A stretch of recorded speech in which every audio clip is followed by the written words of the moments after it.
আমার আল্লাহ রাব্বুল আলামিন বলছেন ওয়াসিকাল্লাযীনা কাফারু ইলা জাহান্নামা যুমারা। আল্লাহ বলছেন একদল লোক জাহান্নামের দিকে যেতে শুরু করবে। যেই না তারা জাহান্নামের দিকে যেতে শুরু করবে, তারা গুঞ্জরণ করতে করতে যাবে, গুনগুন গুনগুন একটা শব্দ হবে।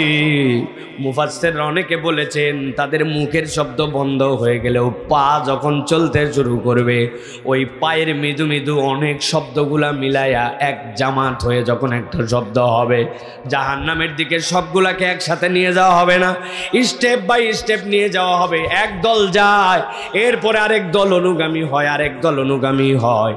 আল্লাহ বলছেন জাহান্নামের ফায়সালা দেওয়ার পরে যেই না জাহান্নামের কাছে নিয়ে যাওয়া হবে, জাহান্নামের কাছে নিয়ে আসা মাত্র আল্লাহ বলছেন হাত্তা ইযা জাউহা ফুতিহাত আবওয়াবুহা।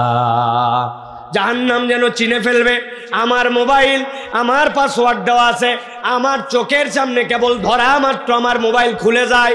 জানেন তো আপনারা, মুরব্বী হো হো করতেছে, উনি আন্দাজে কেমনে জানবে? উনার বাটন মোবাইল, ঠিক না? কারণ পান খাওয়ার ভাব দেখেই বোঝা যাচ্ছে উনি এই জগতে আর নাই। আল্লাহ রাব্বুল আলামিন বলছেন হাত্তা ইযা জাউহা ফুতিহাত আবওয়াবুহা ওয়া ক্বালা লাহুম খাযানাতুহা লাম ইয়াতিকুম রুসুলুম মিনকুম। আল্লাহ রাব্বুল আলামিন বলছেন সাথে সাথে জাহান্নামের সামনে যাওয়া মাত্র তাদের দরজা খুলে গেছে। যেই না দরজা খুলে গেছে, জাহান্নামে নিক্ষেপ করেই দেওয়া হবে এখন। কিন্তু এই নিক্ষেপ করার আগ মুহূর্তে আবার তাদেরকে জিজ্ঞাসা করা হবে, আজকে কি তোমরা তোমার পরিণতির জায়গায় আসছো কিনা? যেখানে তোমার আমল অনুযায়ী যাওয়ার কথা সেই জায়গায় তুমি আসছো কিনা? আর একটা কথা জিজ্ঞাসা করি, আলাম ইয়াতুকুম রুসুলুম মিনকুম। এমনি এমনি কোনো সতর্ককারী ছাড়াই তোমাকে জাহান্নামে ফেলা হচ্ছে, নাকি তোমার কাছে রসূল আল্লাহর পক্ষ থেকে এসেছিলেন? জাহান্নামীদেরকে জিজ্ঞাসা করা হবে রসূল আসছিলেন কিনা, রসূল আসে কি তোমাদের কাছে মুখ দেখাইছেন, নাকি তার কোনো ডিউটি ছিল? আল্লাহ বলছেন ইয়াতলুনা আলাইকুম আয়াতি রাব্বিকুম ওয়া ইউনযিরুনাকুম লিকা ইয়াউমিকুম হাযা।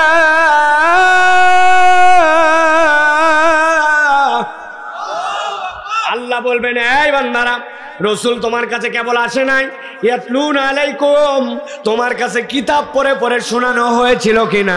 সাথে সাথে আল্লাহ বলবেন আর তোমাকে আজকে যে জাহান্নামে ঢুকতে হতে পারে, জাহান্নাম যে কত ভয়ঙ্কর, এই জন্য পয়গম্বর আলাইহিস সালাম তোমাদেরকে ভয় দেখাইছিলেন কিনা? জাহান্নামের সামনে যখন হাজির করা হবে, হাজির করার পরে জাহান্নামীদেরকে জিজ্ঞাসা করা হবে। এবার জাহান্নামীদের কোনো উপায় নাই, ধানাই পানাই করতে পারবে না। আল্লাহ বলছেন সাথে সাথে জাহান্নামীরা বলবে ক্বালু বালা। আয় আল্লাহ, আমাদের কাছে পয়গম্বর এসেছিলেন, আমাদের কাছে তেলাওয়াত করেছিলেন, আমাদেরকে জাহান্নামের ভয়ও দেখাইছিলেন, আজকে কেমনে আমরা অস্বীকার করব? জিজ্ঞাসা আসে কিনা? যদি আল্লাহর কাছে বলেন না আল্লাহ আসে নাই, আল্লাহ আমাদেরকে ভয় দেখায় নাই, বলতে পারে কিনা? কথা বলেন, বলতে পারে কিনা? ভালো করে এবার একটু অনুভব করেন, এই কথা যদি বলে তাইলে আল্লাহ কেমনে তারে আগে আটকাইছে। খেয়াল করেন, হাসরের ময়দানে বিচার শুরু হয়ে গেছে। আপনাদের এলাকার একটা ছেলে শীতের দিন, যখন মাঘ মাসের দিন, সকালবেলা সাইকেল চালায় চালায় প্রাইভেট পড়তে যাচ্ছে। প্রাইভেট পড়তে যাওয়ার সময় হঠাৎ করে একটা মোড় পার হচ্ছে, একটা রাস্তার মোড় পার হওয়ার সময় তাকায় দেখি, বাপরে বাপ, এক বাড়ির ভেতর থেকে একটা সুন্দর বড়ইয়ের গাছ, কুলের গাছ, বড়ইয়ের গাছ বেরিয়ে আসে। যেই না বড়ইয়ের গাছ দেখছে পাকা পাকা টসটসা বড়ই, চিন্তা করছে যদি এর মধ্যে থেকে একটা বড়ই একটু খাইতে পারতাম, কিন্তু চিন্তা করছে এটা তো আমার বাড়ির গাছ নয়। খানিকক্ষণ পরে সাইকেল থেকে নামছে, নামার পরে সামনের দিকে মাথা তুলে তাকাইছে, না, যত দূর চোখ যায় সামনের রাস্তায় কেউ নাই। পেছন দিকে এবার তাকায় দেখছে যত দূর চোখ যায় পেছনের রাস্তায় কেউ নাই। এবার যখন ক্লিয়ার তার কাছে, সাথে সাথে হাতের মধ্যে একটা ঢেল পাইছে, আদলা ইট পাইছে, মারে দিছে সাথে সাথে বড়ইয়ের কাছে। বড়ইগুলা ঝরঝর করে পড়ছে। অত বড়ই তার খাওয়ার কোনো ইচ্ছাও নাই, নেওয়ারও সুযোগ নাই। ওর মধ্যে থেকে বেছে বেছে পাকা পাকা 5-7টা বড়ই একটা মুখে দিছে, একটা পকেটে দিছে, দিয়ে চলে গেছে। কবেকার ঘটনা মনে নাই, আজ থেকে 50-60 বছর পার হয়ে গেছে। ওই লোক মারা যাওয়ার পর আল্লাহর সামনে বিচারের ময়দানে হাজির হয়ে গেছে। রব্বুল আলামিন যেই না বলেছেন তুমি তো অমুক অমুক দিন তোমার এই অপরাধ ছিল, ইকরা কিতাবাক, তোমার কিতাবটা পড়ে দেখো। ওই বান্দা বলছে আল্লাহ এর মধ্যে সব হিসাব বুঝলাম, কিন্তু বড়ই খাওয়ার হিসাব আছে, এইটা কিন্তু আমি খাই নাই। সত্যিকারই ওর মনে নাই। এরকম অনেক বিষয় আমাদের আছে, আমাদের মনে নাই। আল্লাহ রাব্বুল আমিন সাথে সাথে ওই বান্দার জন্য বলবেন আল-ইয়াওমা নাখতিমু আলা আফওয়াহিহিম ওয়া তুকাল্লিমুনা আইদিহিম ওয়া তাশহাদু আরজুলুহুম বিমা কানু ইয়াকসিবুন। আল্লাহু আকবার। আমার রব্বুল আমিন বলবেন এই ফেরেশতারা ওর মুখটা বন্ধ করে দাও। ওর মুখটা যেই বন্ধ করে দেওয়া হয়েছে, হাত বলবে আল্লাহ ঢেল তোর মুখ দিয়ে তোলে নাই, কিন্তু হাত দিয়ে ঢেলটা আমি উঠাইছিলাম। সাইকেল মেরে মেরে গাছের নিচে আসছিল রব্বুল আলামিন, এই যে আমার পা দেখো এই জায়গায় হাজির হয়ে গেছে। আপনার ছোট্ট একটুখানি ফিঙ্গারপ্রিন্ট আপনার মোবাইল যদি সংরক্ষণ করে রাখতে পারে, আপনার চেহারা যদি ডিটেক্ট করে, আপনি ছাড়া কারো চেহারা দিলে আর আপনার মোবাইল খোলে না, তাহলে আল্লাহ বলছেন ওই পা ওই হাত যখন তার সাক্ষ্য দিবে, ওই বান্দার মুখ কথা বলা লাগবে না, তার শরীর তখন তার বিপক্ষে চলে যাবে। ঠিক কি না? পেট কথা বলতে শুরু করবে। কি আশ্চর্য কথা, পেট আবার কেমনে কথা বলে? পেট বলবে রব্বুল আলামিন দুনিয়ার যা খাইছিল ওই বান্দার সবগুলা পেটের মধ্যে আমি ঢুকাইছিলাম। আপনাদেরকে জিজ্ঞাসা করে বলেন তো ভাই, আপনারা বড়ই খাইছেন? বড়ই কথা বলেন। আপনারা কাঁচা মরিচ খাইছেন? এবার জিজ্ঞাসা করব লাস্ট একটা কঠিন জিনিস, আপনাদের কাছে জীবনে কোনোদিন ও রসগোল্লা খাইছেন? পিছনের লোক খায় নাই, খাইছেন আপনারা। এবার জিজ্ঞাসা করি ভাই, রসগোল্লার স্বাদ কেমন? কথা বলেন। কাঁচামরিচের স্বাদ কেমন? তিতা। কাঁচামরিচ ঝাল। আপনি খাইছেন রসগোল্লা মিষ্টি। ভালো করে খেয়াল করেন, বিজ্ঞান বলতেছে আপনি যে আইটেমই খান না কেন, পেটের মধ্যে যেই না দেন, পেটের মধ্যে 8 ধরনের টক্সিন আছে, সাথে সাথে পাশ থেকে ওইগুলা স্প্রে করে দেয়। এরপরে সবগুলা মন্ডু হয়ে যায়। মন্ডু হওয়ার পরে সেইগুলাকে আবার নির্দিষ্ট নারী আছে, নারীর মধ্যে দিয়ে চিপে চিপে চিপে চিপে পার হয়। আপনি দুনিয়াতে যাই খান না কেন, তিতা খান, মিষ্টি খান, ঝাল খান, লবণ খান, আল্লাহ সবগুলাকে প্রথমে আপনার পেটের মধ্যে সুগারে রূপান্তর করেন। সবগুলা সুগার হওয়ার পরে এরপরে শরীরের যেখানে লাগবে সেই জায়গায় চলে যায়, গ্লুকোজের মতো চলে যায়। আল্লাহ বলতেছেন যেই রব পেটের মধ্যে তুই খাওয়ার পরে এই প্রক্রিয়া ঘটান, অথচ তোর কোনো ধারণাই নাই, ওই রবের কাছে কিন্তু ওই দিন এই পেটও সাক্ষী দিবে। তবে যারা দেশের টাকা খাইয়া ব্যাংক ঘড়ি লুট করে ফেললো, এদেরকে আল্লাহ ধরবে না? তাই তো। রাস্তার যারা খোয়া খাইলো, বালি খাইলো, এদেরকে আল্লাহ ধরবে না? জনগণের হক খেয়ে খেয়ে আজকে মামুর বাড়িতে বেড়াতে চলে গেল, মনে করলো বেঁচে গেল, কিন্তু আসলে বাঁচে নাই, জায়গা মতো খেলা হবে। ঠিক না? তুমি বাঁচো নাই। বেঁচে যাইতে যদি এইখানে মানুষের কাছে আমানত ফেরত দিতে, এরপরে মানুষকে বলতে আমাদেরকে মাফ করে দাও, আর যা যা খাইছিলাম সব ফেরত দিয়ে দিলাম, তাইলে ওই দিন বাঁচার কায়দা ছিল। কিন্তু আসলে খেলাটা এখানে হলোই না। ফাইনাল খেলার দিন দেখা হবে। ঠিক কি না? রেফারি কে থাকবে ওই দিন? স্পিকার? হ্যাঁ, রেফারি ওই দিন রব্বুল আলামিন, বিচারক তিনি। অতএব আল্লাহ রব্বুল আলামিন বলছেন যেই না ওই মানুষের কাছে জিজ্ঞাসা করা হবে সতর্ককারী আসছিল কিনা, হারাম যে খাওয়া যাবে না জানো কিনা? হ্যাঁ আল্লাহ আমাকে বলেছে। এই বেটা, অন্যায় যে করা যাবে না এইটা জানো কিনা? জানি আল্লাহ। যদিও আল্লাহ সরকারের লোককে ধরবে, কিন্তু আমাদেরকে অবশ্য ধরবে না। মুরব্বীর একটা খ্যাত আছে, সকালবেলা ফজরের নামাজের পরে কান্দের মধ্যে কোদাল নিয়ে রওনা হয়েছে। লোকজন বলছে, চাচা এত সকালবেলা খেতে যাচ্ছেন, ব্যাপার কি? বলে, বাবা সূর্য উঠলে আর কাজ করতে পারি না, এই জন্য আমার জমিটার এখনো ভুঁইয়ের আল কাটা হয় নাই, এই জন্য একটু আল কাটার জন্য যাচ্ছি। আসলে মুরব্বীর ধান্দা ভিন্ন, উনার সাথে যার জমি লাগানো ওই পালের লোক এখনো আল কাটে পারে নাই, উনি আল কাটার নাম করে জমিটা 4 আঙ্গুল একটু ঠেলতে চান। লক্ষ্মীপুরে নাই? ভালো করে বোঝেন, ভালো করে বোঝেন। অপরের দিকে তাকালে আমাদের মজা লাগে, কিন্তু আমরা নিজের দিকে তাকাই না। আমার আমলের অবস্থা কি, আমার চলাফেরার অবস্থা কি? আমার আল্লাহ রাব্বুল আমিন বলছেন, ওই মানুষগুলার সাথে সাথে বলতে শুরু করবে, ক্বালু বালা ওয়ালাকিন হাক্কাত কালিমাতুল আযাবি আলাল কাফিরিন। রব্বুল আলামিন সব জেনেছিলাম, কিন্তু জানার পরে আল্লাহ তোমার হক গুলাকে আমরা অস্বীকার করেছিলাম। আর রব্বুল আমিন তুমি যে আমাদের জন্য আজকে যে ব্যবস্থা করেছো এইটা আমাদের উপযুক্ত। আল্লাহ এরপরে কনক্লুশন দিচ্ছেন, যেই না ওই মানুষগুলাই কথা বলবে, তিলা দুখুলু আবওয়াবা জাহান্নামা খালিদিনা ফিহা ফাবিইসা মাসওয়াল মুতাকাব্বিরিন। আল্লাহ বলবেন, জাহান্নাম দরজা খোলো, জাহান্নামের মধ্যে এদেরকে ঢুকায় দাও, আর বের করার রাস্তা নাই। আল্লাহ বলছেন, ফাবিইসা মাসওয়াল মুতাকাব্বিরিন। এই জাহান্নাম তো হচ্ছে অহংকারীদের জন্য। গভীর মনোযোগ, ঠান্ডাভাবে খেয়াল করেন। আল্লাহ রাব্বুল আমিন বললেন, ফাবিইসা মাসওয়াল মুতাকাব্বিরিন। এই জাহান্নাম হচ্ছে অহংকারীদের জন্য।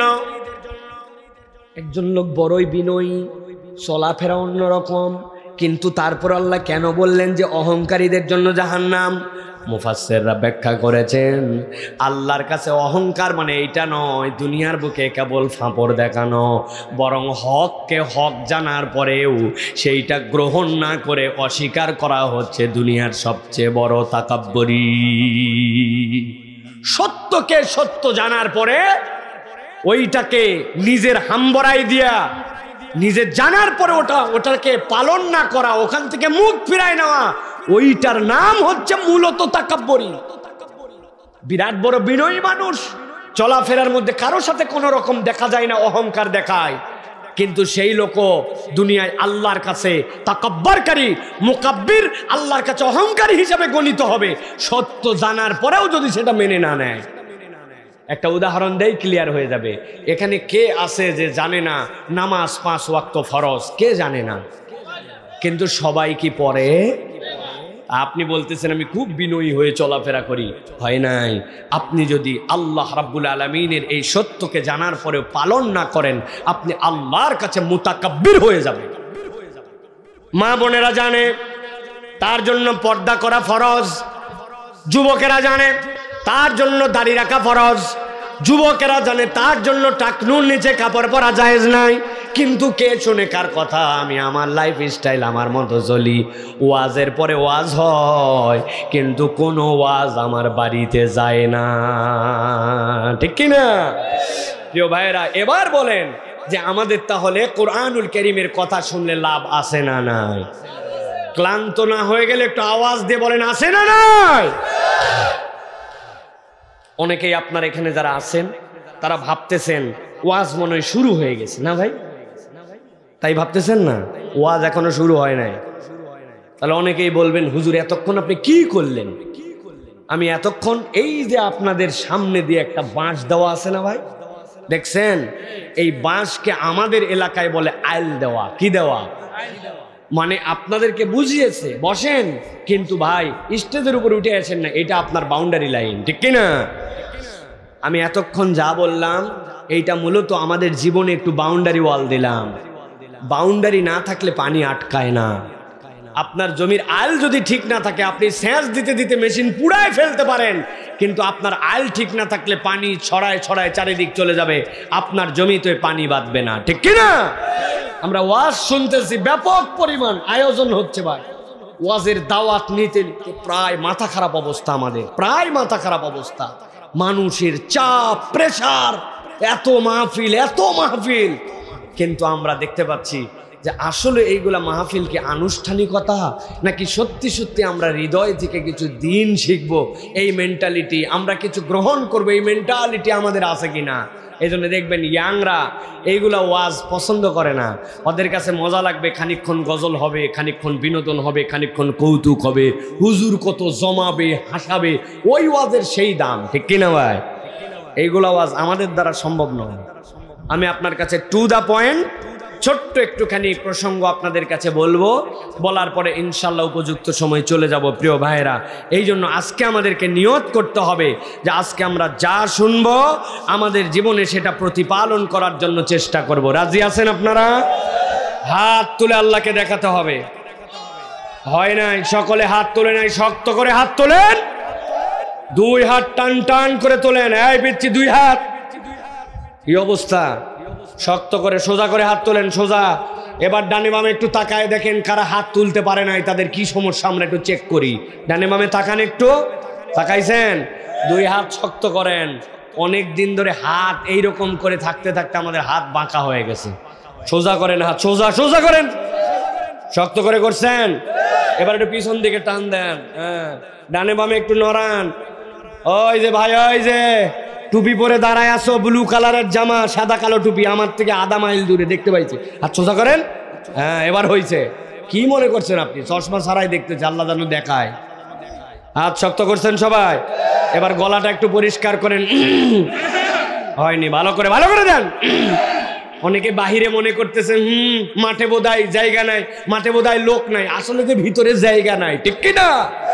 হাত শক্ত হয়েছে, পিছন দিকে টানা দিছেন।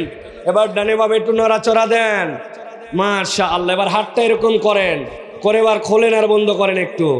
আহা, সুবহানাল্লাহ। হাত সোজা করেন, আরেকবার সুযোগ দিলাম, টান করেন। হ্যাঁ, এই তো হয়েছে, আলহামদুলিল্লাহ। এবার বুক বরাবর নেন, এই বরাবর নিছেন।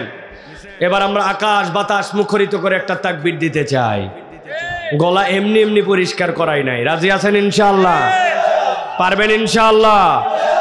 যারা পারবেন না তারা বলেন আল্লাহুম্মা আমিন।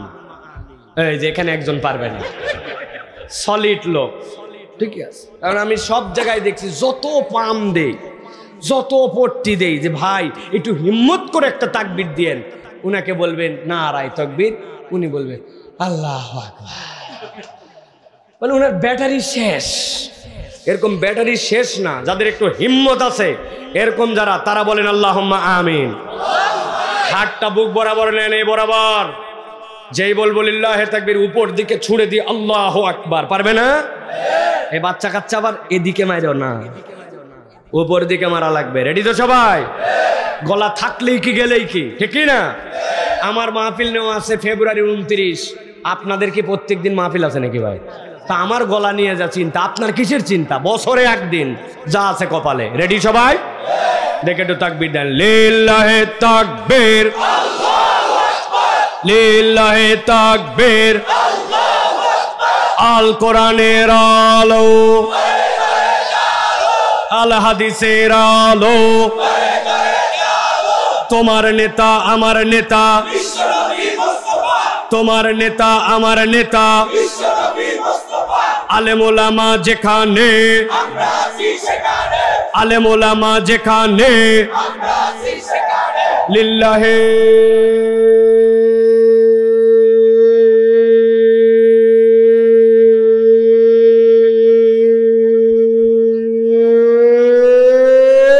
তাকবীর। আলহামদুলিল্লাহ। হাত নামান, আলহামদুলিল্লাহ বলেন। শয়তান আছে আর? যেগুলার মনের মধ্যে একটু খসখস দিচ্ছিল, এগুলো এখনই বিদায়, ঠিক কিনা?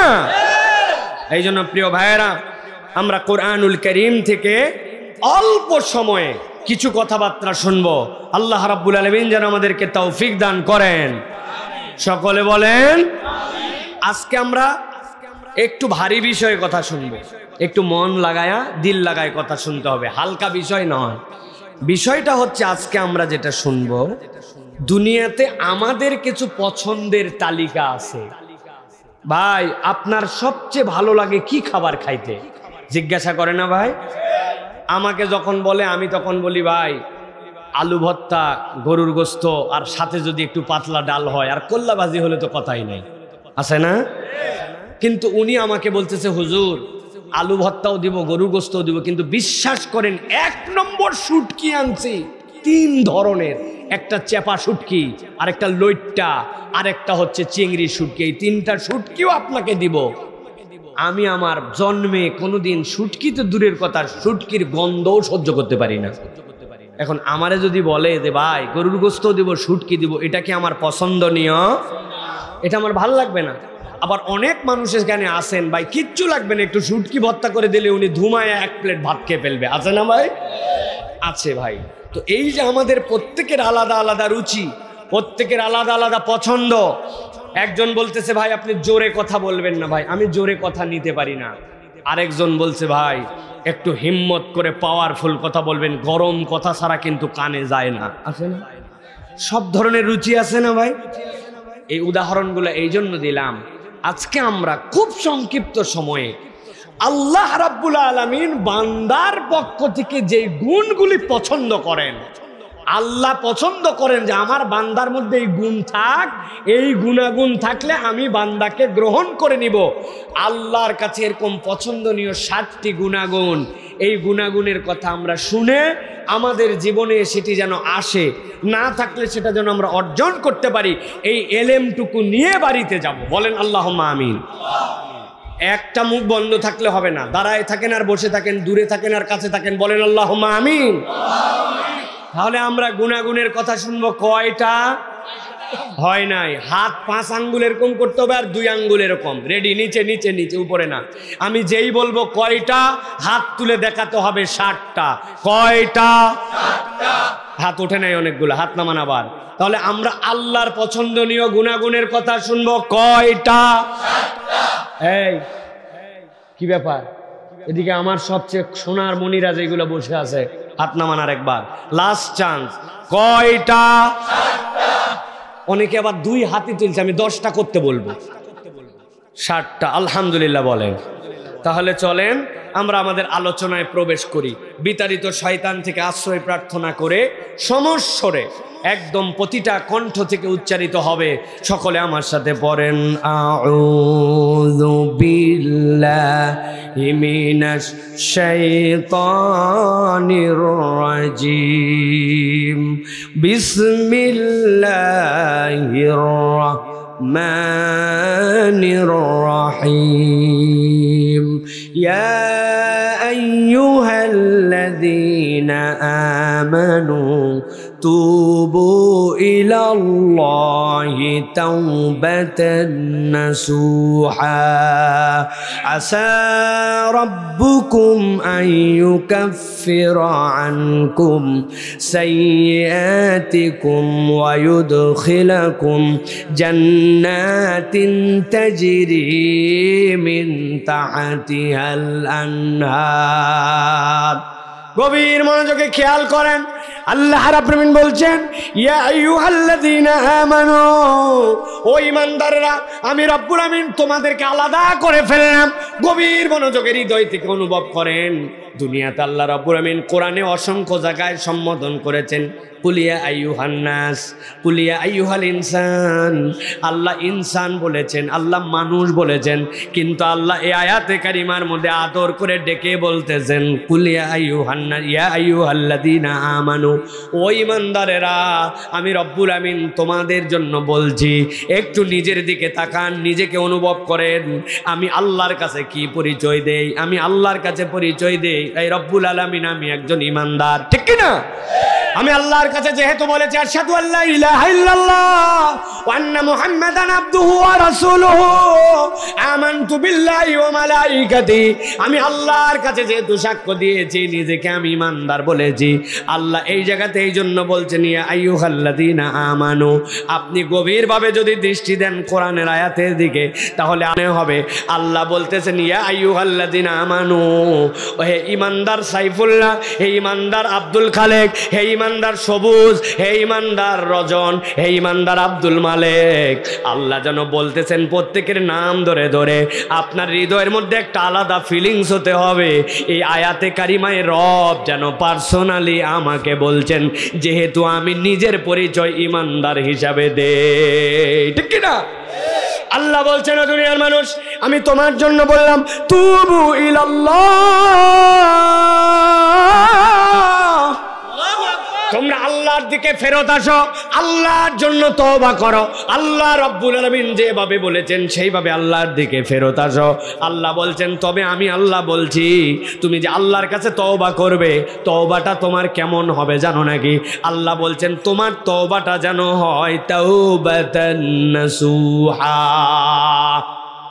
কেমন তওবা? আরবিতে এই তাওবাতান নাসুহা, নাসুহা শব্দটা মুফাসসিররা ব্যাখ্যা করেছেন। আল্লাহ রাব্বুল আলামিন কেন বললেন তওবা যেন নাসুহা হয়? মুফাসসিররা বলছেন এই নাসুহা শব্দটা দুইটা শব্দ থেকে এসেছে, একটা হচ্ছে নাসাহাতুন আর একটা হচ্ছে নাসাহাতুন।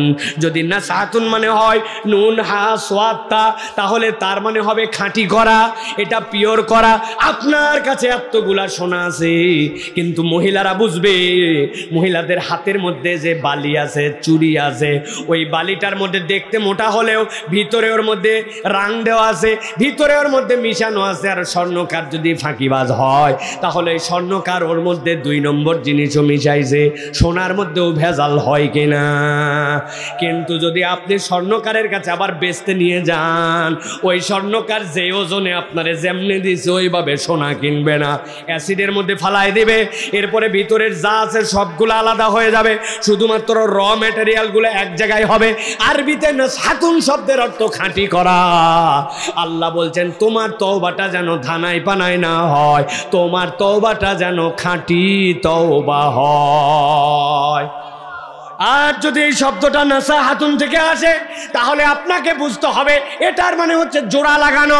আপনার বাড়িতে একটা নতুন বাচ্চা আসবে, মা এবং তার বাচ্চার নানি দাদিরা আগের থেকেই প্রস্তুতি শুরু করে।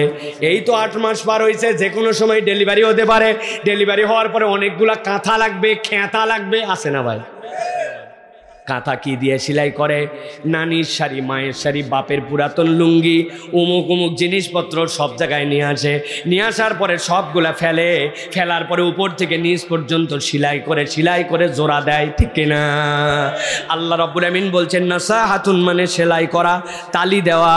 আল্লাহ বলছেন রবের সাথে তোমার সম্পর্কটা দূরত্বে চলে গিয়েছিল, আমি আল্লাহ বললাম এমন তওবা কর যেই তওবাতে ভাঙা সম্পর্কটা আবার রবের সাথে তোর জোড়া লেগে যাবে।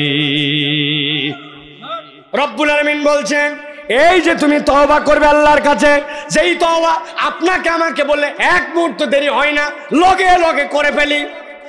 কি ভাই করি কিনা? আমাদের তওবা বলবো, আমাদের তওবা আস্তাগফিরুল্লাহ আস্তাগফিরুল্লাহ আস্তাগফিরুল্লাহ, কি তওবা? কথা বলেন। আস্তাগফিরুল্লাহ ভালো করে বলে না, আস্তাগফিরুল্লাহ এইটুকু বলে না, আস্তাগফিরুল্লাহ আস্তাগফিরুল্লাহ আস্তাগফিরুল্লাহ মনে করলাম এইটুকু বললাম আর আমার তওবা হয়ে গেল। এত সোজা নয়। গভীর মনোযোগে কথাগুলো হৃদয়ের মধ্যে ধারণ করেন। একটা তওবা যদি আপনি আল্লাহর কাছে বলতে চান, ওই তওবাটা এখনকার ছেলেপেলেদের সরির মতো নয়। এখনকার ছেলেপেলে সরি বোঝেন, ইচ্ছা করে একটা ভুল করে, ফুটবল খেলতে ইচ্ছা করে ঠ্যাঙ্গের মধ্যে ল্যাং লাগাইছে, লাগায় বলতেছে সরি, আছে না? একটা অন্যায় করছে, করার পরে বাপ মা ধরে নিয়ে আসছে সরি বল। ওই ছেলে প্রেসারে পড়ে এমনভাবে সরি বলে, ওই সরি বলাটাও আলাদা একটা বেয়াদবি। সরি বলার ঢঙ্গে আছে না? আমি এই জন্য মাঝে মাঝে বলি আমাদের তওবা আর এই বর্তমান সরি এইটা কিরকম হয়েছে জানেন? এক লোক নাকি কাঁধের মধ্যে ভার নিয়ে, ওই ভারের মধ্যে দুধ নিয়ে বাজারের মধ্যে বিক্রি করতে যাচ্ছে, যাওয়ার সময় ছোট্ট একটা পুল বাঁধছে। এখন পুলের উপরে যখন উঠতেছে, পুলের মধ্যে একটু ঢাল আছে। আল্লাহর কোন বান্দা জানি কলা খাইয়া সচেতন নাগরিক, উনি রাস্তার মধ্যে ফালাই দিয়েছে। আর ওই দিক দিয়ে শার্ট প্যান্ট পরা একটা হেভি ভদ্রলোক, হেভি স্মার্ট লোক, সে যাচ্ছে। আল্লাহর কি কেমন আর শুয়ের তলার মধ্যে ওই কলার চোঁচা পড়ছে, চর্বি তো পর পা পিছলাই গেছে। আর ওই দিক দিয়ে তখন যাচ্ছিল ওই দুধের ভারওয়ালা, যাইয়া লাগছে বালতির মধ্যে লাত্তি, বালতি গেছে উল্টায়া। এদিকে ওই লোকও পড়ছে চিৎপটাং হইয়া। ওই লোক উঠার পরে এখন ওই দুধওয়ালাকে বলতেছে সরি। কথা বলেন, কি বলছে? দুধওয়ালা এখন বোঝে নাই যে উনি সরি বলছে, কিন্তু দুধওয়ালা রাগের মাথায় দেখতেছ সারাদিনের চালান শেষ। ওই উঠে বলতেছে এই ব্যাককল সরবি তো সর, আর একটু আগে সরলি না কেন? ওই মনে করছে সরি না, ওই মনে করছে সরি। দুধে লাগতে লাগে এখন সরে যাচ্ছে। এখন আমাদের যেই সরি বলা, আমাদের যে আস্তাগফিরুল্লাহ বলা, খেয়াল করে দেখেন এইটার আগা নাই পাছা নাই, কিচ্ছু নাই। মন চাইলো নামাজ শেষ আস্তাগফিরুল্লাহ আস্তাগফিরুল্লাহ 3 বার বললাম, কি বললাম না বললাম মানে কি কিচ্ছু জানি না, ঠিক কি না? ভালো করে আজকের থেকে জেনে নেন, এই জ্ঞানটুকু বাড়িতে নিয়ে যেতে হবে। একটা বিশুদ্ধ তওবা যদি কেউ করতে চায়, আল্লাহর ভাষায় যদি তওবাতান নাসুহা করতে চায়, তাহলে বিশুদ্ধ তওবার রকন হচ্ছে 5টা। কয়টা? উত্তর দেননি যারা, তারা আরেকবার বলেন, বিশুদ্ধ তওবার রকন কয়টা? মুখস্থ করেন। 1 নম্বরে আপনার তওবা হতে হবে নিরেট একমাত্র আল্লাহর জন্য। কার জন্য? 2 নম্বরে আপনার তওবা করতে হবে গুনাহ ত্যাগের জন্য। গুনাও করি, তওবাও করি, জানি ওই কাম আবার করবো, আবার তওবা করি। দোকানে আসছে 2 নম্বর ব্যবসা করছে, মিথ্যা কথা বলছে এটা 1 নম্বর মাল। তারপরে বলছে আপনি চেনা লোক বলে কেনা দামে দিলাম, এই কথা বলে 500 টাকা তার কল্লা কাইটে ফেলাইছে। 2 নম্বর মাল নিয়ে আসে, বলছে এটাই 1 নম্বর অরিজিনাল। সব কাজ যখন ব্যাপার বেচা বিক্রি শেষ, ক্যাশ ট্যাশ গুনে যাওয়ার সময় দোকান বন্ধ করতে স্যার বলছে আল্লাহ অনেক আজকে অপরাধ করছি, ভুল করছি, আস্তাগফিরুল্লাহ রাব্বি মিন কুল্লি যামবি ওয়া আতুবু ইলাইহি, আল্লাহ তুই আমাকে মাফ করে দিস। কিন্তু বান্দা জানে আগামীকালকে সকাল শুরু হলে আবার চেনা লোক বলে কেনা দামে দিলাম, এই কারবার চলবে। আছে কি না? তাহলে ভালো করে বোঝেন, গুনাহ ত্যাগ করার জন্য আপনার তওবা করতে হবে। 3 নম্বরে আগের কাজের জন্য আপনাকে লজ্জিত হতে হবে। লজ্জা যদি না থাকে আপনার তওবা হয় না। আগে যেই কাজ করছি আল্লাহ ওইটার জন্য তোমার কাছে ক্ষমা চাই। 4 নম্বরে আগামীতে করব না এই প্রতিশ্রুতি আল্লাহকে দিতে হবে। আর 5 নম্বরে বান্দার হক যদি নষ্ট করেন, আল্লাহর কাছে কেবল তওবা করলে হবে না, বান্দার হক তাকে বুঝ করে ফেরত দিয়া তারপরে আল্লাহর কাছে ক্ষমা চাওয়া লাগবে। আব্বা মারা যাওয়ার সময় বলে গিয়েছিল, বাপরে তোর বোন তোর ভাই সম্পদ বড় ভাই তোরে দিয়ে গেলাম, সবগুলো ইনসাফ মতো বন্টন করে দিস। উনি হজ করে ফেলাইছে, দাড়ি পাইকা গেছে, কিন্তু আজ পর্যন্ত বোনের জমি ঠিকঠাক মতো দেয় নাই। এরকম হাজী সাহেব জুব্বাওয়ালা মানুষ লক্ষ্মীপুরে না। অনেকের ভিতরে জ্বলতেছে কিন্তু, ঠিক কিনা? হুজুর এইগুলো আওয়াজ করার জন্য আপনাকে কে আসতে বলছে? ওরে ভাই ভালো করে বোঝেন, আপনি যদি বান্দার হক নষ্ট করেন আর আল্লাহর কাছে যদি তওবা করেন কোনো লাভ নাই। বিরাট বড় দানবীর মাদ্রাসায় টাকা দেয়, এতিমখানায় টাকা দেয়, কিন্তু কন্ট্রাক্টর সাহেব রাস্তায় ফাঁকি মারে, জনগণের টাকা খাইয়ে ফেলায়। জনগণের টাকা খাইয়ে ফেলে প্রত্যেক রাত্রে 70 রাকাত কেন 100 রাকাত তাহাজ্জুদ পড়লেও কাজ হবে না। এই জন্য প্রিয় ভাইরা ভালো করে মনে রাখবেন, 5টা জিনিস যখন আপনার তওবার সাথে যুক্ত হবে, একমাত্র আল্লাহর জন্য তওবা করছে, অন্য কোনো দিকে তাকায় নয়। গুনাহ ত্যাগ করবো আর করব না, আগের জন্য আমি রব্বুল আলামিন লজ্জিত, আল্লাহ আমি ভুল করে ফেলেছি রব্বুল আলামিন, আগামীতে আর করবো না প্রতিশ্রুতি দিলাম। আর রব্বুল আলামিন আমার সাথে বান্দার হক কোনো জড়িত নাই, বান্দার হক আমি তারটা তাকে বুঝাই দিয়েছি। আল্লাহ বলছেন এই বান্দা যদি এরকম একবার তওবা করে, আমি রব্বুল আলামিন আমার প্রিয় বান্দা হিসাবে তাকে কবুল করে নিব। কেবল কবুল করবেন না আল্লাহ, আল্লাহ অদ্ভুত দুইটা কাজ করবেন, খেয়াল করেন। আল্লাহ রাব্বুল আমিন বলছেন যেই বান্দা একবার এই তওবা করবে, আসা রাব্বুকুম আইয়ুকাফিরা আনকুম সাইয়্যাতিকুম ওয়া ইউদখিলাকুম জান্নাতিন তাজরি মিন তাহতিহাল আনহার। আমার রব্বুল আমিন বলছেন আমি সাথে সাথে তার জীবনে দুইটা নিয়ামত দিব। গভীর মনোযোগ দেন, গভীর মনোযোগ দেন। একটা লোক তওবা করতে পারে নাই, একদম যখন অসুস্থ হয়ে গেছে, কিন্তু তার এখন পর্যন্ত মৃত্যুর ঘরঘরি উঠে নাই। ঠিক ওই সময় ওই বান্দাটা আল্লাহর কাছে তওবা করেছে। আল্লাহর কাছে তওবা করার পরে মাত্র এক ওয়াক্ত হয়তো নামাজ পাইছে কি পায় নাই, এর মধ্যে সে মারা গেছে। এখন অতীতের সব ভুল আল্লাহ রাব্বুল আমিন তার হয়তো মাফ করে দিয়েছেন, কিন্তু তার আমল নামায় তো ভুলের মাত্রা অনেক বেশি, সওয়াব তো তার আমল নামায় কম। তাহলে ওই বান্দার কি হবে?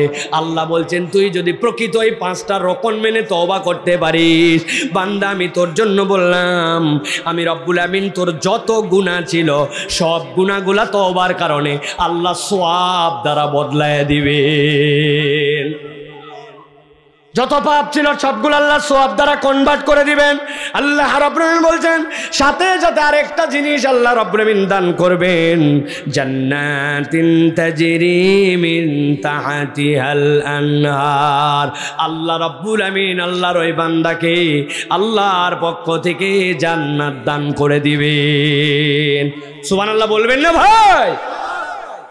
এত গুনাহ ছিল, আল্লাহ বলছেন আমি তওবাকারী বান্দাকে এত পছন্দ করি, আমি তাকে জান্নাত দিব।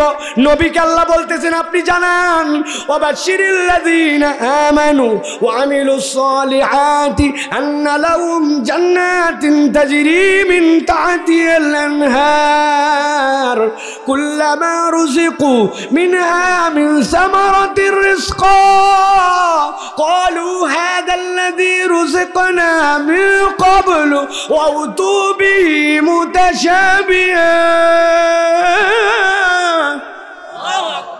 আল্লাহ বলছেন আমি কেবল জান্নাত দিয়ে শেষ করব না, আমার বান্দা যেই না জান্নাতে ঢুকবে আমি রব্বুল আমিন সাথে সাথে তাকে আপ্যায়ন করতে শুরু করব। কি আপ্যায়ন শুরু করব? আল্লাহ বলছেন আমি রব্বুল আমিন তার জন্য ফল খাওয়াবো। সুবহানাল্লাহ। কিন্তু বান্দা জান্নাতে যাওয়ার পরে দেখবে আল্লাহ তাকে ফল দিয়েছেন, কিন্তু রব্বুল আমিন যেই ফল দিয়েছেন এটা চিনি রে ভাই, আমার কাছে তো আমরা আসছে, আমরা আরে আমি দেখি কমলা খাওয়াইছে আল্লাহ, আবার দেখি পেয়ারা দিছে আল্লাহ। জান্নাতের ভিতরে আসার পরে না তুমি কি না কি দিবে, এখন দেখি পেয়ারা দিছো, এখন দেখি কমলা দিছো, এখন দিছে তাল দিছো, এখন দেখি বেল দিছো, এগুলো তো চিনি আমি। মুফাসসিররা ব্যাখ্যা করছেন, ভালো করে শোনেন, রব্বুল আমিন কেন জান্নাতের মধ্যে উল্টা পাল্টা চেনে না এরকম ফল কেন আল্লাহ দিবেন না?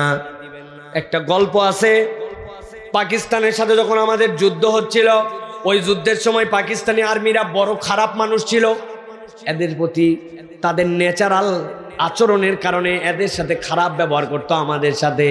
কিন্তু যারা বেলুচিস্তান থেকে আসছিল, বেলুচ যারা সৈনিক ছিল বাহিনীর মধ্যে পাকিস্তানের, তারা নাকি তুলনামূলক ভদ্র ছিল। এই বেলুচিস্তানে অনেক কিছু হয়, কিন্তু এরা কখনো কাঁঠাল ওইভাবে দেখে নাই। আমাদের দেশে যেরকম জেনারেল কাঁঠাল, ওই কাঁঠাল তারা চেনে না। এখন এই দেশে যখন ডিউটি করতেছে, এক বাঙালিকে পাইছে, পাওয়ার পরে বলছে গাছের দিকে তাকায়, এই গাছের মধ্যে এটা কি ফল, কি ফল, এইটা কিয়া ফল হয়, সাথে সাথে বলছে কাঁঠাল হয়। এখন ওর কাছে যাহা কাঁঠাল হয় তাহাই তাল হয়, কারণ তো কাঁঠাল চেনে না। বাঙালির ডাক দিয়ে বলছে, বাঙালি কাঁঠাল তো বুঝলাম এটা, কিন্তু এটা কেমনে খায়? বাঙালি এখন ওরে কেমনে বুঝাবে? সাথে সাথে বলছে জব ঢপ ঢপ করতা হয় তব খাতা হয়। কাঁঠাল পাকলে ঢপ ঢপ করে না ভাই? তো বলছে জব ঢপ ঢপ করতা হয় তব খাতা হয়। তো এখন ও বলছে আবি দেখো তো ঢপ ঢপ করতা হয় কে নাহি হয়। তো চিন্তা করছে ব্যাককল কোথাকায়, এখনো ভাদ্র মাস আসে নাই, 3 মাস বাকি। এই সময় বলতেছে কাঁঠাল কেবল বড় হতে ঢপ ঢপ করে কি না করে, কিন্তু কাঁধের মধ্যে বন্দুক, ভয়ও একটু পাইছে।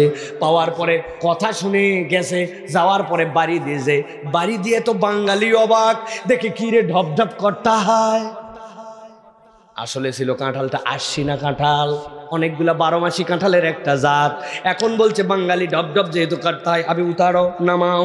বাঙালি পড়ছে বিপদে, কাঁঠাল নিচে নামাইছে, নামানোর পরে বলতেছে ইসকো কিসকে ইচ্ছা খাতা হয়, বলছে ইসকো খুলনা পড়েগা। এখন বাঙালির ওই বলতেছে আবি খোলো।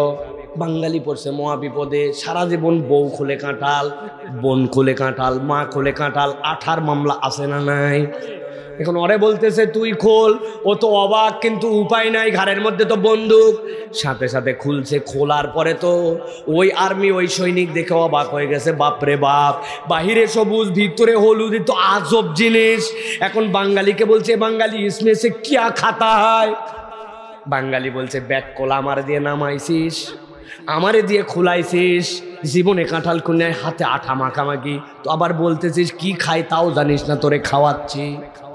বুঝে বুঝে বলছে এখন इसमें से जे इतना बढ़िया बढ़िया जो चाका चाका है इसको बीची कहते हैं, इसको नहीं खाता है। মানে রোয়া বলেন না আপনারা, কি বলেন? কোয়া বলেন না আপনারা, কোষ। কোষকে বানাইছে বিচি। এখন বলছে ঠিক আছে যেহেতু এটা খায় না তো এটা আগে ফালা। একটা একটা করে তুলে পাশে ছিল এক চুলার, সবগুলা চুলার মধ্যে দিছে, দিয়ে দেখে তো ভিতরে কিছুই নাই। এখন বাঙালিকে জিয়া জিজ্ঞাসা করতেছে ইতনা বড়িয়া বড়িয়া বিচি হে তো इसमें से खाता है क्या? বলছে দেখো इसमें से চাবি है ना, ফতনা ফতনা। পাশে বলছে इसको खाता है। ও চিন্তা করছে বিরাট মুশকিলের কথা, এত বড় জিনিস এইগুলা খাওয়া যায় না, এইগুলাই খায়। এখন লোভে পরে একটা তুলে মুখে দিছে, অনেকগুলা দেখবেন ওই কুয়ার পাশে ফতনা থাকলে সেই মজা হয়, ঠিক কিনা? ওখান থেকে একটা তুলে মুখে দিয়ে লোভ হয়েছে, মজা লাগে মজা লাগে। এদিকে বাঙালি আস্তে আস্তে কেটে যায়, ও একটা দুইটা করে তুলে আর পড়তাও হয় না। অনেকক্ষণ পর আস্ত কাঁঠাল তুলে চিন্তা করছে এরকম করে টানে টানে খাই। যেই না টানে খাচ্ছে, যত আটা ছিল দাড়ি মোষ ঠোঁট আর খোলে না। এখন ডাক দিচ্ছে বাঙালি ধারা। বাঙালি আবার দৌড়ে আসছে বন্দুক দেখে, এসে দেখে ওর দাড়ি মোষ সব এক হয়ে গেছে। এখন বলছে কিয়া খিলায় আবি তো মুখ নাহি খুলতা হয়। বলছে কুই মুশকিল নাহি, এটারও তোমার জন্য বিশাল বড় একটা পরামর্শ আছে, 1-2 মধ্যে এটাও চলে যাবে। বলেন তো ভাই কাঁঠালের আটা কিসে ওঠে? সরিষার তেল। সরিষার তেল নিবেন, ডলা দিবেন নাই। কিন্তু বাঙালি চিন্তা করছে বেটা আমার দেশে আসে আমার সাথে দুষ্টামি করো, তোমার আবার কাঁঠাল খাইতে দিয়ে গেছি সেইটা আবার মুখের সাথে লাগায় আটা লাগাইছো। বাঙালি বুদ্ধি দিছে চুলার মধ্যে যে ছাই আছে না, পোয়াল পোড়ানো ছাই, খের পোড়ানো ছাই, দুনিয়ার ধারের ধার, ওইটা দিয়ে বাসনপত্র ধুলে পর্যন্ত ঝকঝকা। বলছে इसमें से ছাই उतारो और यहाँ पे डाल दो सब उठ जाएगा। যেই নাই কথা বলছে, এখন বেচারি তো নিরুপায়, ওই ওর মধ্যে থেকে ছাই তুলে দিছে ডলা, এদিক থেকে দেখে মোষ নাই। কেন বললাম এই কথা ভালো করে বোঝেন। আল্লাহ রাব্বুল আমিন বলছেন কুল্লামা রুজিকু মিনহা মিন সামারাতির রিজকা ক্বালু হাযাল্লাযী রুজিকনা মিন ক্বাবলু ওয়া উতু বিহি মুতাশাবিহা।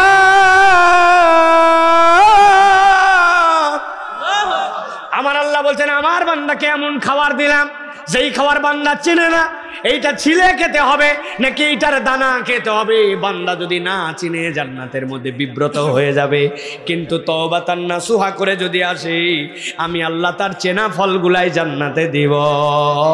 তবে আপনি নবী জানায় রাখেন, ও যদি 1 কোটি বার পেয়ারা খায়, 1000 বার যদি কলা খায়, 1 লক্ষ বার যদি আপেল খায়, একটা খাওয়ার পরে দ্বিতীয়টার সাথে ওই 1 লক্ষটা আইটেম যেইটা, ওই পর্যন্ত একটার সাথে আরেকটার স্বাদ মিলবে না।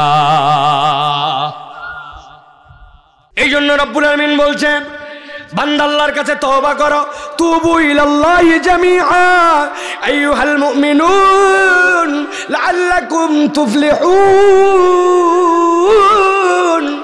জীবনের সফলতা নাই, যা করতে যাই সেখানেই বাধা, সেখানেই বাধা। রাগ করে নিজেই বলে আমি তো একটা গাধা, আমার জীবনে কোনো সফলতা নাই। আল্লাহ বলছেন বার্তা শিখাই দিলাম, আল্লাহর কাছে তওবা করো, আল্লাহ সফল কামদের মধ্যে তোমার নাম লিখে দিবেন। সুবহানাল্লাহ। এখন আমাদেরকে একটু আইডেন্টিফাই করতে হবে আমাদের কার কোন অপরাধ আছে? সকলের সব অপরাধ নাই। একজন 5 ওয়াক্ত নামাজি জামাতের সাথে পড়ে, আরেকজন 4 ওয়াক্ত পড়ে কিন্তু ফজর পড়তে পারেন, এরকম লোক আছে না ভাই? একজন বিরাট ভালো মানুষ কিন্তু মুখ দিয়ে তারপরে মিথ্যা কথা বলে বসে। মিথ্যা কথা বলার মতো রোগ আমাদের অনেকের আছে কিনা? আরেকজন সব ভালো, মিথ্যা বলে না কিন্তু রাগের উঠলে সাথে সাথে গালিগালাজ করে মানুষের শেষ করে ফেলে। কমসে কম কিছু না বললেও শুয়োরের বাচ্চা বলে, আছে না? শালার বেটা বলে, আছে কিনা? আমাদের ইচ্ছা মতো গালেগাল করে, ইচ্ছা মতো গালাইগাল দেয়। নিজের বউয়ের সাথে রাগ হলে কিচ্ছু বলে না, শুধু একটু কথা বলে, ময়াকার কয়ে দীর্ঘই। কি বলে? বানান করে দিব ভাই, ভালো করে বোঝেন। তাহলে আপনার আমার যত ধরনের ভুল আছে, এই ভুলগুলা থেকে আল্লাহর কাছে আমাদেরকে তওবা করতে হবে। আল্লাহ বলছেন, তওবাকারী বান্দাকে আমি রব্বুল আলামিন মোহাব্বত করি। তাহলে আজকে আমরা আল্লাহর পছন্দনীয় গুণ শুনবো কয়টা? ভুলে গেছেন কয়টা? সংক্ষেপে ভাই, দীর্ঘ সময় কথা বলবো না, আমি আপনাদের বোরিং করাবো না। ইতিমধ্যেই আমি প্রায় 77 মিনিট কথা হয়েছে। আমি আস্তে আস্তে বাকিগুলো একটু সংক্ষেপে বলবো। কিন্তু ভাই, ওয়াজ মাহফিল তো এই জন্যই রে ভাই, যে আমাদের এই টু দা পয়েন্ট, আমাদের এই কথাগুলো শুনে আমাদেরকে বাড়িতে নিয়ে যেতে হবে। তাহলে আজকে আমরা শপথ করব, যার যা ভুল আছে মনে প্রাণে আল্লাহর কাছে তওবা করব, ঠিক কিনা? এখন দাড়ি কাটে তওবা না দাড়ি রাখে? টাকনুর উপর কাপড় তুলে না টাকনু নিচে রাখে? বাপ মার সাথে বেয়াদবি করে না বেয়াদবি বাদ দিয়া? বুঝেন কিন্তু, বেয়াদবি করে না বাদ দিয়া? আহারে মুরব্বী তো বলতেছেন বাদ দিয়া। বাবা, আপনি তো বেয়াদবি করেন না, বেয়াদবি করে আপনার আমার সন্তানরা। আগে বাপ মা দেখে সন্তানরা বাপ মাকে ভয় করতো, আর এখন বাপ মা সন্তানকে ভয় পায়। আমি তো হাজার জায়গায় বলি এই কথা, এমন কোনো মাহফিল নাই যে জায়গায় বলি না। মা বলছে সন্ধ্যার পর বাড়িতে আসবি, বলছে আর একবার যদি ফোন করো কখন আমার আশা লাগবে আমার জানা আছে, বাড়িতে আসবো না। আছে না ভাই? চুল উল্টা পাল্টা কেটে আসছে, বলছে বাপ এটা কোনো চুল কাটা হলো? এটা তো শিয়ালের ছাট, এটা বেজির ছাট, এটা কুত্তার যে লেজ যখন গুড় মধ্যে মাখার পরে গুড় শুকায় যায়, এরপরে যেরকম লম্বা হয় আর নিচ দিকে কোনো কিচ্ছু নাই কুত্তার লেজের, ওই রকম ছাট। বাবা এটা তুই কাটিস না। বলে বেশি কথা বলবে না, স্মার্ট আনস্মার্ট কোনটা আমি বুঝি, অতএব বেশি কথা বললে তোমার বাড়িতেই থাকবো না। বাপ মা এই সন্তানকে নিয়ে টেনশনে আসে না? নাই। তওবা করেন। বাপ মার সাথে যদি বেয়াদবি করি, আল্লাহ রাব্বুল আলামিনের কাছে কোনো আমল বাকিগুলা গ্রহণযোগ্য হবে না। অতএব প্রিয় ভাইরা, 1 নম্বর আমল তাহলে তওবা। 2 নম্বরে আল্লাহ পছন্দ করেন, সংক্ষেপে বলি, আল্লাহ কোরআনুল কারীমের মধ্যে বলছেন, ইন্নাল্লাহা ইউহিব্বুত তাওয়াবিন ওয়া ইউহিব্বুল মুতাতাহহিরিন। আল্লাহ তওবাকারীকে যেরকম পছন্দ করেন, দুনিয়ার বুকে যেই মানুষ পবিত্র, আল্লাহ ওই পবিত্র বান্দাকেও পছন্দ করেন। পবিত্রতার 2টা দিক আছে ভাই। একটা দিক হচ্ছে আপনার অন্তর পবিত্র হতে হবে, অন্তরের মধ্যে কোনো শিরিক থাকা চলবে না। অন্তরের ভিতরে যেখানে সেখানে মান্যত দেওয়ার মন মানসিকতা, রব্বুল আলামিন ছাড়া অন্য কারো কাছে আপনি কিছু সাহায্য পাইতে পারেন, এইরকম অন্তর যদি থাকে তাহলে আপনার অন্তরে ঝামেলা আছে। ওই অন্তর বাকি দুনিয়াবি কোনো ইবাদত করলে ওইগুলো একটাও পাত্রের মধ্যে টিকবে না। বিশুদ্ধ অন্তর হচ্ছে শিরিক মুক্ত অন্তর।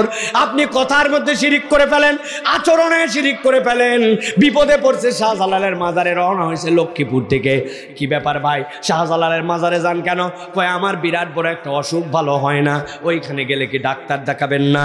তো কেন যান? বলি যাচ্ছে ওই জায়গায় মান্যত দেওয়ার জন্য। মান্যত দিলে কি ওই পীর সাহেব আপনাকে ভালো করবে? অলি ভালো করবেন না? না না, অলি কিভাবে ভালো করবেন? উনি তো কবরে। তাহলে ওখানে মান্যত দেন কেন? বলে উনি বড় আল্লাহর অলি, উনি কিছুই করতে পারে না, কিন্তু উনার কাছে কিছু দিলে উনি খুশি হয়, উনি খুশি হলে আল্লাহ খুশি হয়, আল্লাহ দেয়, কেবল শাহজালাল বাবার মাধ্যম দিয়ে দেয়। এই ঈমান আছে যার, আবু জেহেলের সাথে হাসর নাসর হবে তার। আবু জাহেলকে বলছিল এই লাতের কাছে কেন যাও, মানাতের কাছে কেন যাও? বলে এগুলা কিচ্ছু করতে পারে না, তো যাও কেন? আল্লাহ কোরআনে বলছেন লিয়াতাকাররাবুনা ইলাল্লাহি যুলফা, ওইগুলার কিছু করার ক্ষমতা নাই, কিন্তু তারা আল্লাহর সাথে আমাদের একটু নৈকট্য ঘটায় দেয়। আল্লাহ বলছেন ওহুম মুশরিকুন, তুমি যদি এই ঈমান রাখো তাহলে তুমি মুশরিক। তাহলে এই ঈমানে যদি আবু জেহেল মুশরিক হয়, আপনি কেমনে ভাবলেন অমুক মাজারে তমুক জায়গায় মান্যত দিলে আমার কল্যাণ হয় অকল্যাণ হয়? কল্যাণ অকল্যাণ দুনিয়ার কেউ দিতে পারে না, কোনো ভায়া মাধ্যম ইবাদতে লাগে না। আমাদের কল্যাণ অকল্যাণ দিতে পারেন যিনি, তিনি কে? হয় না? জোরে বলেন কে? আল্লাহ রাব্বুল আলামিন বলছেন এটা তাহলে অন্তরের পবিত্রতা, বাহ্যিক পবিত্রতাও রব্বুল আলামিন পছন্দ করেন। নবীজি সাল্লাল্লাহু আলাইহি ওয়াসাল্লাম বলে দিয়েছেন আপনাকে আমাকে, বান্দা সব সময় যদি পারে ওযুর হালতে যেন চলাফেরা করে, প্রস্রাব করার পরে পাক সাপ যেন তার জীবনের মধ্যে থাকে। এখনো আমাদের জীবনে অনেকে আছে প্রস্রাব পায়খানা পাক সাপ এইগুলার জ্ঞান ঠিক মতো নাই। অনেক যুবক এখানে আছে, অপমান করব না, দুনিয়ার কোনো জ্ঞান নাই, সে জানে না, কিন্তু তারে যদি জিজ্ঞাসা করা হয় ভাই গোসলের ফরজ কয়টা বলো, দেখবেন আটকায় যাবে, বলতে পারবে না। আছে কিনা? অনেকক্ষণ ঠেসে ধরার পরে বলছে 3টা।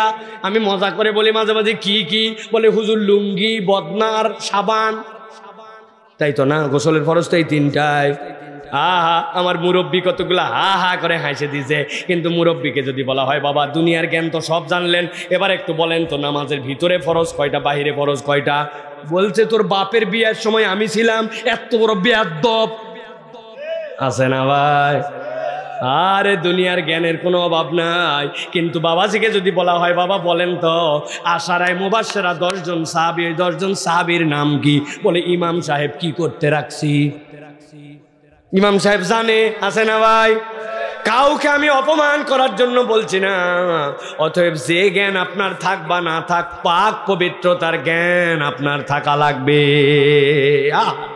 যে জায়গায় যাই ভাই, আমরা তো সারা দেশ সফর করি, সারা দুনিয়া সফর করি, অবাক লাগে মুসলমান বাথরুমে যায় যেইগুলি জায়গাতে হোটেল ব্রেক হয়, ওই বাথরুমের মধ্যে খেয়াল করে দেখছেন ওখানে দাঁড়ায়া মোতার জায়গা থাকে? শুধু হিন্দুরা মোতে, তাই তো না? আরে আসসালামু আলাইকুম হুজুর, আপনি এখানে? হাই হাই, আপনার আমি ফলোয়ার। দেখি আমিও বাথরুমে ঢুকছি, উনিও। আমি ডান দিকে গেছি বসে মোতায়, উনি বাম দিকে গেছে দাঁড়ায় মোতায়। কেইসা ফলোয়ার চিন্তা করেন আপনি। আমার ফলোয়ার নহে বাদ দিলাম, আপনি না মুহাম্মদ রাসূলুল্লাহ সাল্লাল্লাহু আলাইহি ওয়াসাল্লামের ফলোয়ার, আপনি না উম্মতে মুহাম্মাদের দাবিদার। তা আপনি কেমনে দাঁড়ায় মোতেন? দাঁড়ায় মোতে প্রস্রাব খানার মধ্যে পানি নেয় না, নিজের জীবনে কোনো পাক সাপের কোনো বিধান জানে না, এরকম অজস্র মানুষ আছে। আছে কিনা? আল্লাহ বলছেন আল্লাহ তোমাকে বান্দা হিসাবে মুতাতাহহিরিন বান্দাকে পছন্দ করেন। ছোট্ট একটা কথা বলি, এটা যদি হতো কেমন হতো বলেন তো? আপনার এমন একটা অবস্থা, যে অবস্থাতে আল্লাহ বলছেন তোমার সাথে একটা ফেরেশতা দিয়ে দিলাম, আল্লাহর একটা ফেরেশতা আপনার সাথে। আর আল্লাহ যদি বলতেন তুমি যত নড়াচড়া করো, নড়াচড়া করার সাথে সাথে তুমি যতবার নড়বে ততবার তোমার ফেরেশতা আল্লাহর কাছে বলা আল্লাহ আপনার বান্দাকে আপনি মাফ করে দেন, তাহলে কি আপনি নড়তেন চড়তেন কম না বেশি? বুঝেন? নবীজি বলতেছেন কেউ যদি রাত্রে শোয়ার আগে উত্তম করে ওযু করে, ওযু করার পরে যদি বিছানায় শুতে যায়, এরপরে দোয়া দরুদ পরে বিছানায় শুয়ে গেছে, ওই বান্দা রাত্রে যখন শুতে যায় রব্বুল আমিন ওযুকারী বান্দার সাথে তার পোশাকের মধ্যে একটা ফেরেশতা ঢুকায় দেন। ওই বান্দা সারা রাত যতবার নড়াচড়া করে বান্দা ঘুমের মধ্যেই থাকে, কিন্তু ওই ফেরেশতা আল্লাহর কাছে সারা রাত ওই বান্দার মাগফিরাতের দোয়া করে। শুধুমাত্র রাত্রেবেলা শোয়ার সময় ওযু করে ঢোকা শোয়া। এই জন্য আল্লাহ রাব্বুল আমিন বলছেন ইন্নাল্লাহা ইউহিব্বুত তাওয়াবিন ওয়া ইউহিব্বুল মুতাতাহহিরিন। বান্দা তুমি পবিত্র থাকবে, এই পবিত্রতা আল্লাহ রাব্বুল আমিন পছন্দ করেন। তাহলে আজকের থেকে ওযুর হালতে থাকার চেষ্টা করা, পবিত্র থাকা, পবিত্রতার বিধান জেনে নেওয়া, এই চেষ্টা আমরা করব কি করব না? এই যুবকেরা আর দাঁড়ায় পেশাব করবে কোনদিন আর করবে? খবরদার। এই চলো নামাজে যাই, বলছে হুজুর পোশাক পরিষ্কার নাই। আমি বললাম তুই যদি মরে যাস এখন কি হবে? কি হবে? কেমনে তোর পোশাক পরিষ্কার নাই? ওই হুজুর একটু টাইট প্যান্ট তো বসা যায় না, ওই জন্য একটু দাঁড়ায় মুতে দিছিলাম। আবার দাঁড়ায় মোতার পর পানি নেই নাই, ওই জন্য প্যান্ট ময়লা। মুসলমানের সন্তান এই কথা বলতে পারে? আল্লাহু আকবার! কল্পনা করতে পারেন আপনি? অতএব খবরদার, খবরদার। ছোট বাচ্চাদেরকেও, ছোটবেলায় অনেক বাচ্চা কাচ্চাকে আপনারা দাঁড় করে প্রস্রাব করান না, ছোট থেকে আপনাকে গঠন করে তুলতে হবে। আপনি তারে বলছেন বাবা পেশাব করে দাও, সমস্যা নাই, ছোট মানুষ না, তার তারবিয়াত ছোট থেকে হতে হবে। আমার আব্বা, আমরা 5 ভাই, আমার ছোট দুইটা ডাক্তার, আমার ছোট দুইটা। তা আমার এই 5 ভাইয়ের মধ্যে আমাদের ছোটবেলায় অনেকেই বলতো, হ্যাঁ রে ছোটবেলায় একটু প্যান্ট পরালে কি হবে, ছোটবেলায় একটুখানি এই যে শার্ট পরালে কি হবে। ছোটোর থেকে আব্বা পরতে দিত না, ওই সময় থেকে আমাদেরকে ফতুয়া বানায় পরাতো, ওই সময় আমাদেরকে হাঁটুর নিচের প্যান্ট পরাতো, কোনোদিন হাফ প্যান্ট পরায় নাই। আরে ছোট মানুষ পরলে কি হবে, বলতো না। এই ছোটোর থেকেই এই মেন্টালিটিটা ভিতরে ঢুকাতে হবে। আপনার ছেলেকে ছোটোর থেকে উল্টাপাল্টা পড়াইছেন, আপনার মেয়েকে ছোটোর থেকে পুরুষালী পোশাক পরাইছেন, হঠাৎ করে একদিন তারে আপনি নসিহত করতেছেন, তখন ওই কঞ্চিটা তখন শক্ত হয়ে গেছে, ওইটার তখন আপনার ইচ্ছা মতো বাঁকা হবে না, ঠিক কিনা? অথবা আমাদেরকে এইটাতে সতর্ক হতে হবে। 2টা কথা বললাম। 3 নম্বরে আল্লাহ রাব্বুল আলামিন বলছেন ইন্নাল্লাহা ইউহিব্বুল মুত্তাকিন, রব্বুল আমিন পছন্দ করেন যেই ব্যক্তি আল্লাহ রব্বুল আমিনকে, আল্লাহকে যদি ভয় না করি তাইলে দুনিয়ার এইগুলা কোনো ভয় দেখায় আপনার আমার কাজ হবে না। আমি বহু জায়গায় উদাহরণ দিয়েছি। আজ থেকে 10 বছর আগে আমি পাসপোর্ট অফিসে গেছিলাম, পাসপোর্ট অফিসে গেছি, দ্রুত আমার হজে যাওয়া লাগবে, পাসপোর্টটা আমার রিনিউ করা লাগবে। আমরা জানি পাসপোর্ট অফিসে গেলে কিছু পয়সা খায়, ঠিক কিনা? গেছি আমি মেন্টালি রেডি হয়ে জুলুমের শিকার, যদি টাকা না দেই তাহলে হয়তো কাজ করবে না। যাওয়ার পরে অনেকক্ষণ আমারে ঘুরাইছে, ঘুরাইয়া আমি বললাম ভাই আর ঘুরাইয়েন না, আমার এমার্জেন্সি যদি কিছু লাগে তো বলেন, কথা বলে না। অনেক ঘুরাই বলছে হুজুর একটু নিচতলায় চলেন। দোতলার থেকে নিচতলায় যখন নিয়ে আসতেছে, সিঁড়ির 2টা পার্ট, একটা পার্ট এইভাবে গেছে আর একটা নামছে, মধ্যে একটা ল্যান্ডিং আছে না ভাই? ওই ল্যান্ডিং এর ওখানে যাই বলতেছে হুজুর 1000 দেন। আমি বললাম এই ব্যাক কল, এতক্ষণ ধরে দেওয়ার জন্য আমি রাজি, এত ঘুরায় তুই এই জায়গায় এনে কেন টাকা চাস? বলে হুজুর এই ভবনটি সিসি ক্যামেরা নিয়ন্ত্রিত, তবে আমরা মনিটরে চেক করে দেখছি এই জায়গায় ক্যামেরা ধরে না। এখন বুঝে থাকলে বলেন তো ভাই, যেই জায়গায় নিয়ে এসে আমার থেকে টাকা নিল, যদিও ওই জায়গায় ক্যামেরায় ধরে না, কিন্তু আল্লাহ রব্বুল আলামিনের ক্যামেরার বাহিরে কি এইটা আছে? আর বেশি ব্যাখ্যায় গেলাম না। রব্বুল আলামিন এই জন্য বলছেন ইন্নাল্লাহা ইউহিব্বুল মুত্তাকিন, আল্লাহ মুত্তাকি বান্দাদেরকে পছন্দ করেন। যেই ব্যক্তি আল্লাহকে ভয় করে আল্লাহ তাকে পছন্দ করেন। আল্লাহ বলছেন সাথে সাথে তাকে রিওয়ার্ডও আমি দেই। ওয়া মাইয়াত্তাকিল্লাহা ইয়াজআল লাহু মাখরাজা ওয়া ইয়ারযুকুহু মিন হাইসু লা ইয়াহতাসিব। আল্লাহ বলছেন একবার আমাকে যদি ভয় করিস, আমি রব্বুল আলামিন তোর অবমুক্তির রাস্তা বের করে দিব।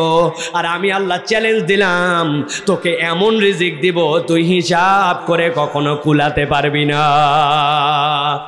চাকরির টানাটানি, সংসারের অভাব, আপনি আল্লাহর কাছে একটু মুত্তাকি হয়ে যান। মুত্তাকি মানে কি? আল্লাহ যা যা মানা করছে আজকের থেকে শপথ নেন ওইটা আমি করব না। আল্লাহ বলছে মিথ্যা বলো না, এর সাথে সম্পর্ক নাই। আল্লাহ বলছে গীবত করো না, আমার সাথে সম্পর্ক নাই। তবে হালাল গীবত করা যাবে। কি গীবত? কথা বলেন। হালাল গীবত কেমনে করতে হয় শিখাই দেই। বলবেন আল্লাহ মাফ করো, এই কথা বলা উচিত না, তবে না বলেও পারি না, আসলেও হুজুর খারাপ। বুঝছেন না? কি বলবেন? আল্লাহ মাফ করো, এই কথা বলা উচিত না, না বলেও পারি না, আসলেও লোকটা খারাপ। এইভাবে বললে তো আল্লাহ বুঝবে না, ঠিক না? ধান্দাবাজি এগুলা চলবে না, গীবত থেকে বেঁচে থাকতে হবে। আল্লাহ রাব্বুল আলামিন এইটা পছন্দ করেন না। আল্লাহ বলছেন একবার যদি বান্দা আল্লাহর নিষেধ থেকে নিজেকে সরায় নেয়, রব্বুল আলামিন তার রিজিকের অবারিত দুয়ার খুলে দিবেন। 4 নম্বরে আল্লাহ রাব্বুল আলামিন বলছেন আল্লাহ পছন্দ করেন যেই গুণ, সেই গুণের নাম হচ্ছে ইহসান।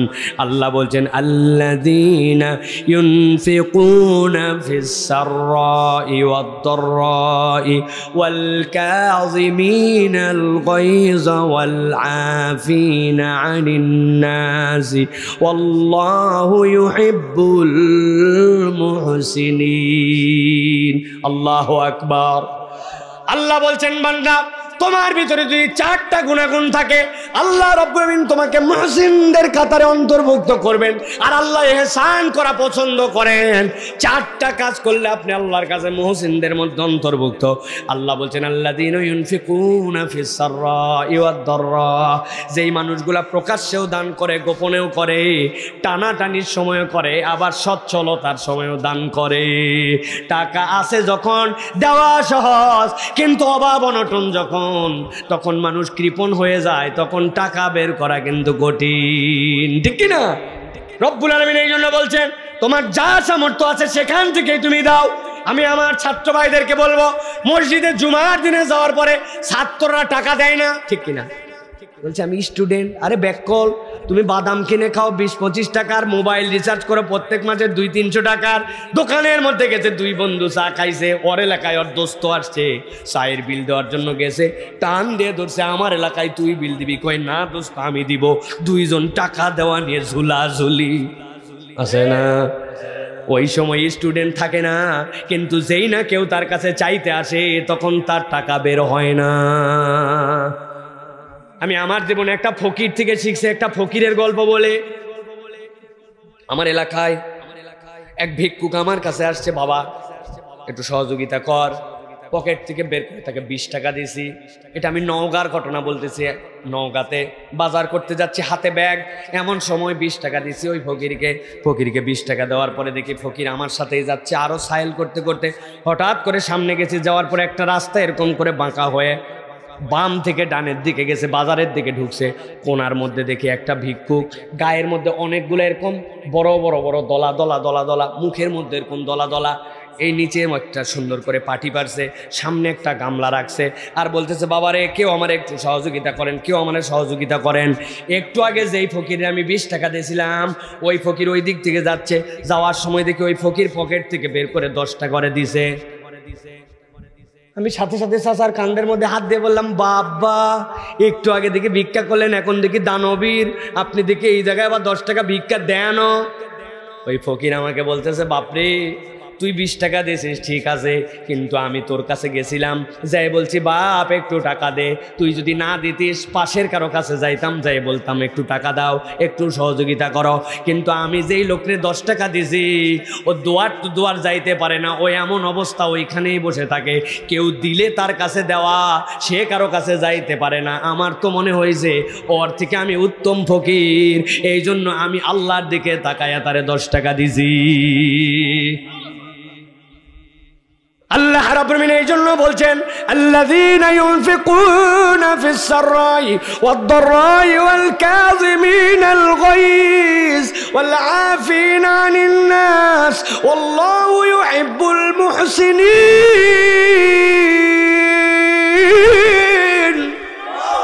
আল্লাহ বলছেন, এই দুনিয়ার মানুষ 4টা কাজ কর, আমার প্রিয় পাত্র হয়ে যাবে।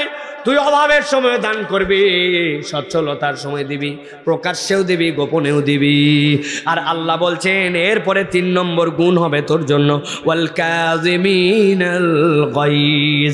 রাগ তো হবে, কিন্তু রাগ দেখানো যাবে না, রাগটাকে দমন করা লাগবে। বুঝে থাকলে বলেন, রাগ দমন করা সহজ না কঠিন? কথা বলেন। যারা কঠিন বলছেন তাদের জন্য এবার একটা পরীক্ষা হবে। পরীক্ষা হবে ভাই, হবে। বউয়ের সাথে সেই রাগারাগি, বাড়ির মধ্যে ফাটাফাটি, চুলাচুলির পর্যায়ে চিল্লা চিল্লি, মানে এখনই 3য় বিশ্বযুদ্ধ বাদে কি বাদে না, এরকম পরিবেশ হয় কিনা ভাই?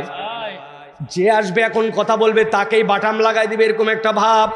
হঠাৎ করে দরজার মধ্যে ডাক দিছে কে জানি, ভিতর থেকে মেজাজ খারাপ, ডাকার আর সময় পায় না, কোন বেটা ডাকতেছে দেখি তো, ডাকবি তো ডাক, এতবার কেন? পিক আপ নিয়ে যাচ্ছে, দরজা যেই না খুলছে, খোলার পরে দেখে এলাকার এমপি সাহেব। আরে ভাই আপনি বলে আসবেন না? বুঝে থাকলে বলেন, ওই সময় কি এমপি সাহেব বলবে নাকি ডাকার সময় পাননি? কথা বলেন, বলবে না। তার মানে ক্ষমতা পাওয়ার ওই জায়গা পর্যন্ত যার ক্ষমতা আছে তার সামনে রাগ দেখায় না। রাগ তার মানে চাইলে নিয়ন্ত্রণ করা যায়। এই লোক তো পিক আপ নিয়ে গেছিল, কিল লাগাবে, কিন্তু এমপিকে দেখে ঠিক কিনা? তাহলে আপনি যে বললেন রাগ নিয়ন্ত্রণ করা যায় না, এটা শয়তানের কথা। চাইলে আল্লাহর হুকুম, সবচেয়ে বড় যিনি নির্দেশদাতা তিনি আল্লাহ। অতএব বান্দা চাইলে রাগ নিয়ন্ত্রণ করতে পারে, ঠিক কিনা? আল্লাহ বলছেন তোমার রাগকে তুমি নিয়ন্ত্রণ করো। নবীজি সাল্লাল্লাহু আলাইহি ওয়াসাল্লাম বলছেন, কেউ যদি তার রাগকে নিয়ন্ত্রণ করে, কিয়ামতের দিনে আল্লাহ রাব্বুল আলামিন স্পেশালি তাকে ডাক দিবেন, ডাক দিয়ে তার গোপন পাপগুলা গোপনে রেখে আল্লাহ ওই বান্দাকে মাফ করে দিবেন। অতএব রাগ দেখানো কোনো ক্রেডিট নয়। কতক মানুষ আছে বলে বলতেছি না, কিন্তু রাগলে আমি যে কি টের পাবি, আছে না? ওনার রাগ দেখানো একটা ক্রেডিট, বা আপনি গরম, রাগ দেখানো যাবে না। তবে সেই রাগ যদি আল্লাহর জন্য হয় সেটা ভিন্ন কথা।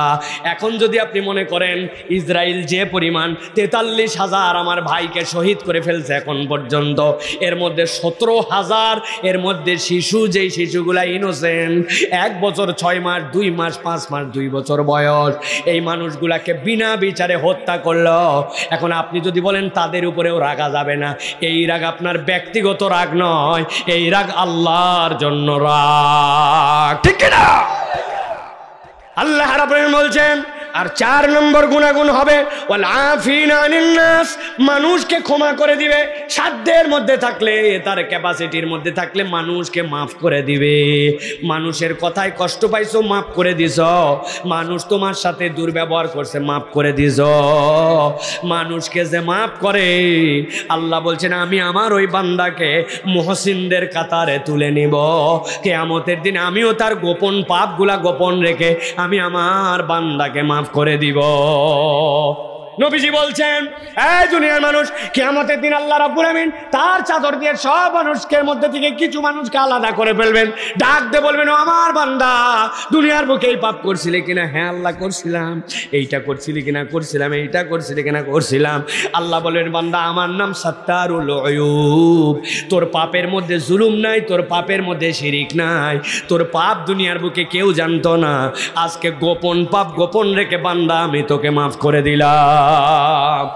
একটাও বানানো কথা বলতেছি না, সব কোরআন হাদিস থেকে। তাহলে আমাদেরকে দান করতে হবে, কৃপণ হওয়া যাবে না, মানুষকে ক্ষমা করতে হবে। রাগী টেন্ডেন্সিটা ভালো টেন্ডেন্সি নয়। অতএব আল্লাহ রাব্বুল আমিন ইহসানওয়ালাকে পছন্দ করেন, এই গুণগুলো ইহসানওয়ালা না। 5 নম্বরে আল্লাহ রাব্বুল আমিন বলছেন আমার ওই বান্দাকে আমি পছন্দ করি যেই বান্দা আমার উপরে তাওয়াক্কুল করে। সুবহানাল্লাহ বলেন। এবার মুখ দিয়ে একটা মুখ যেন বন্ধ না থাকে। বলেন তো 5 নম্বর গুণের নাম কি? সবাই বলেন তাওয়াক্কুল। আবার বলেন, এই বাচ্চা বলো আরেকবার, বলে 5 নম্বর গুণ কি? লাস্ট একটা আরেকবার বলেন 5 নম্বর গুণাগুণ কি?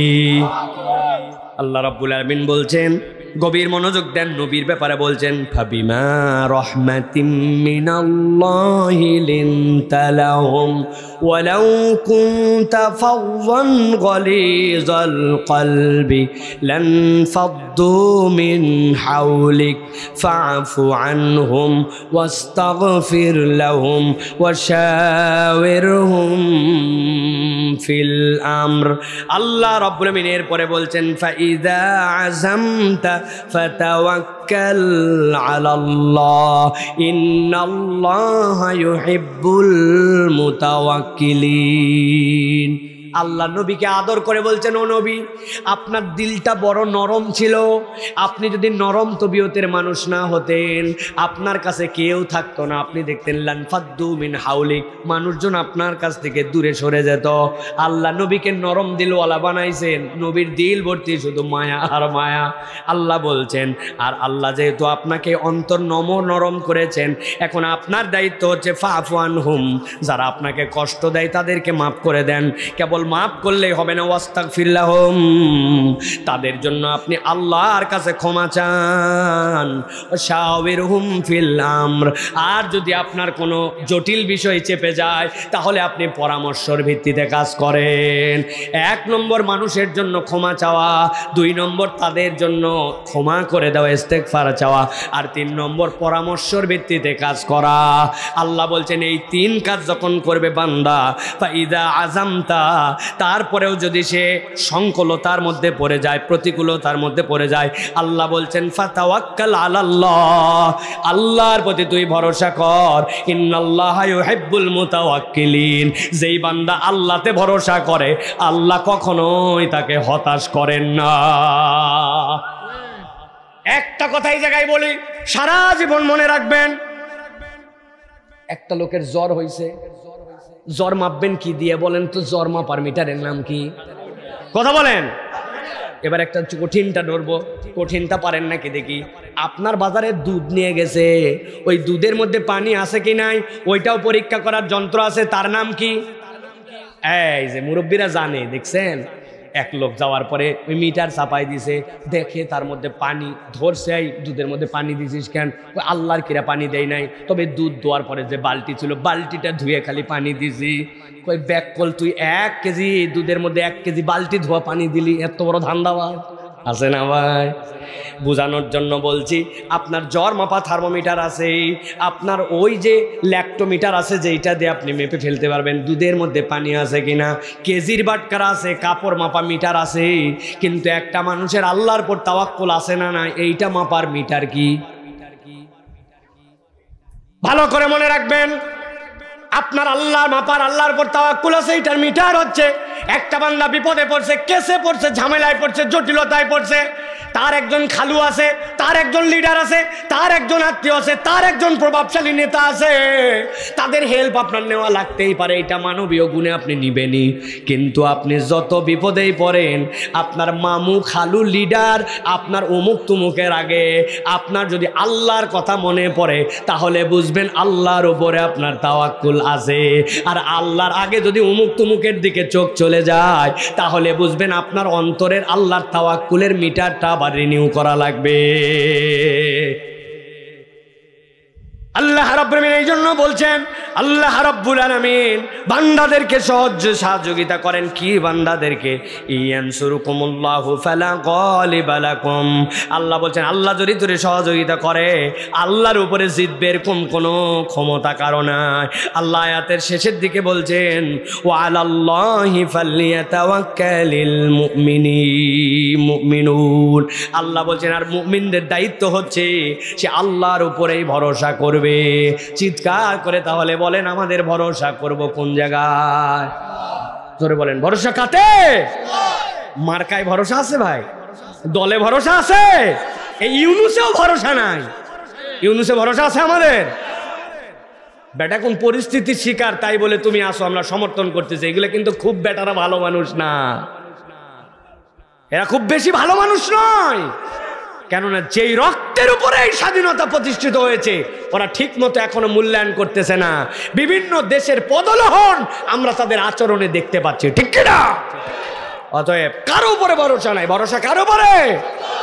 রব্বুল আলামিন পছন্দ করেন। এটা তাহলে 5 নম্বর গুণ। বলবো কয়টা? 7টা, আর 2টা সংক্ষেপে বলি। সবচেয়ে পাওয়ারফুল আল্লাহ বলতেছেন, রব্বুল আমিন ন্যায় বিচারকে পছন্দ করেন।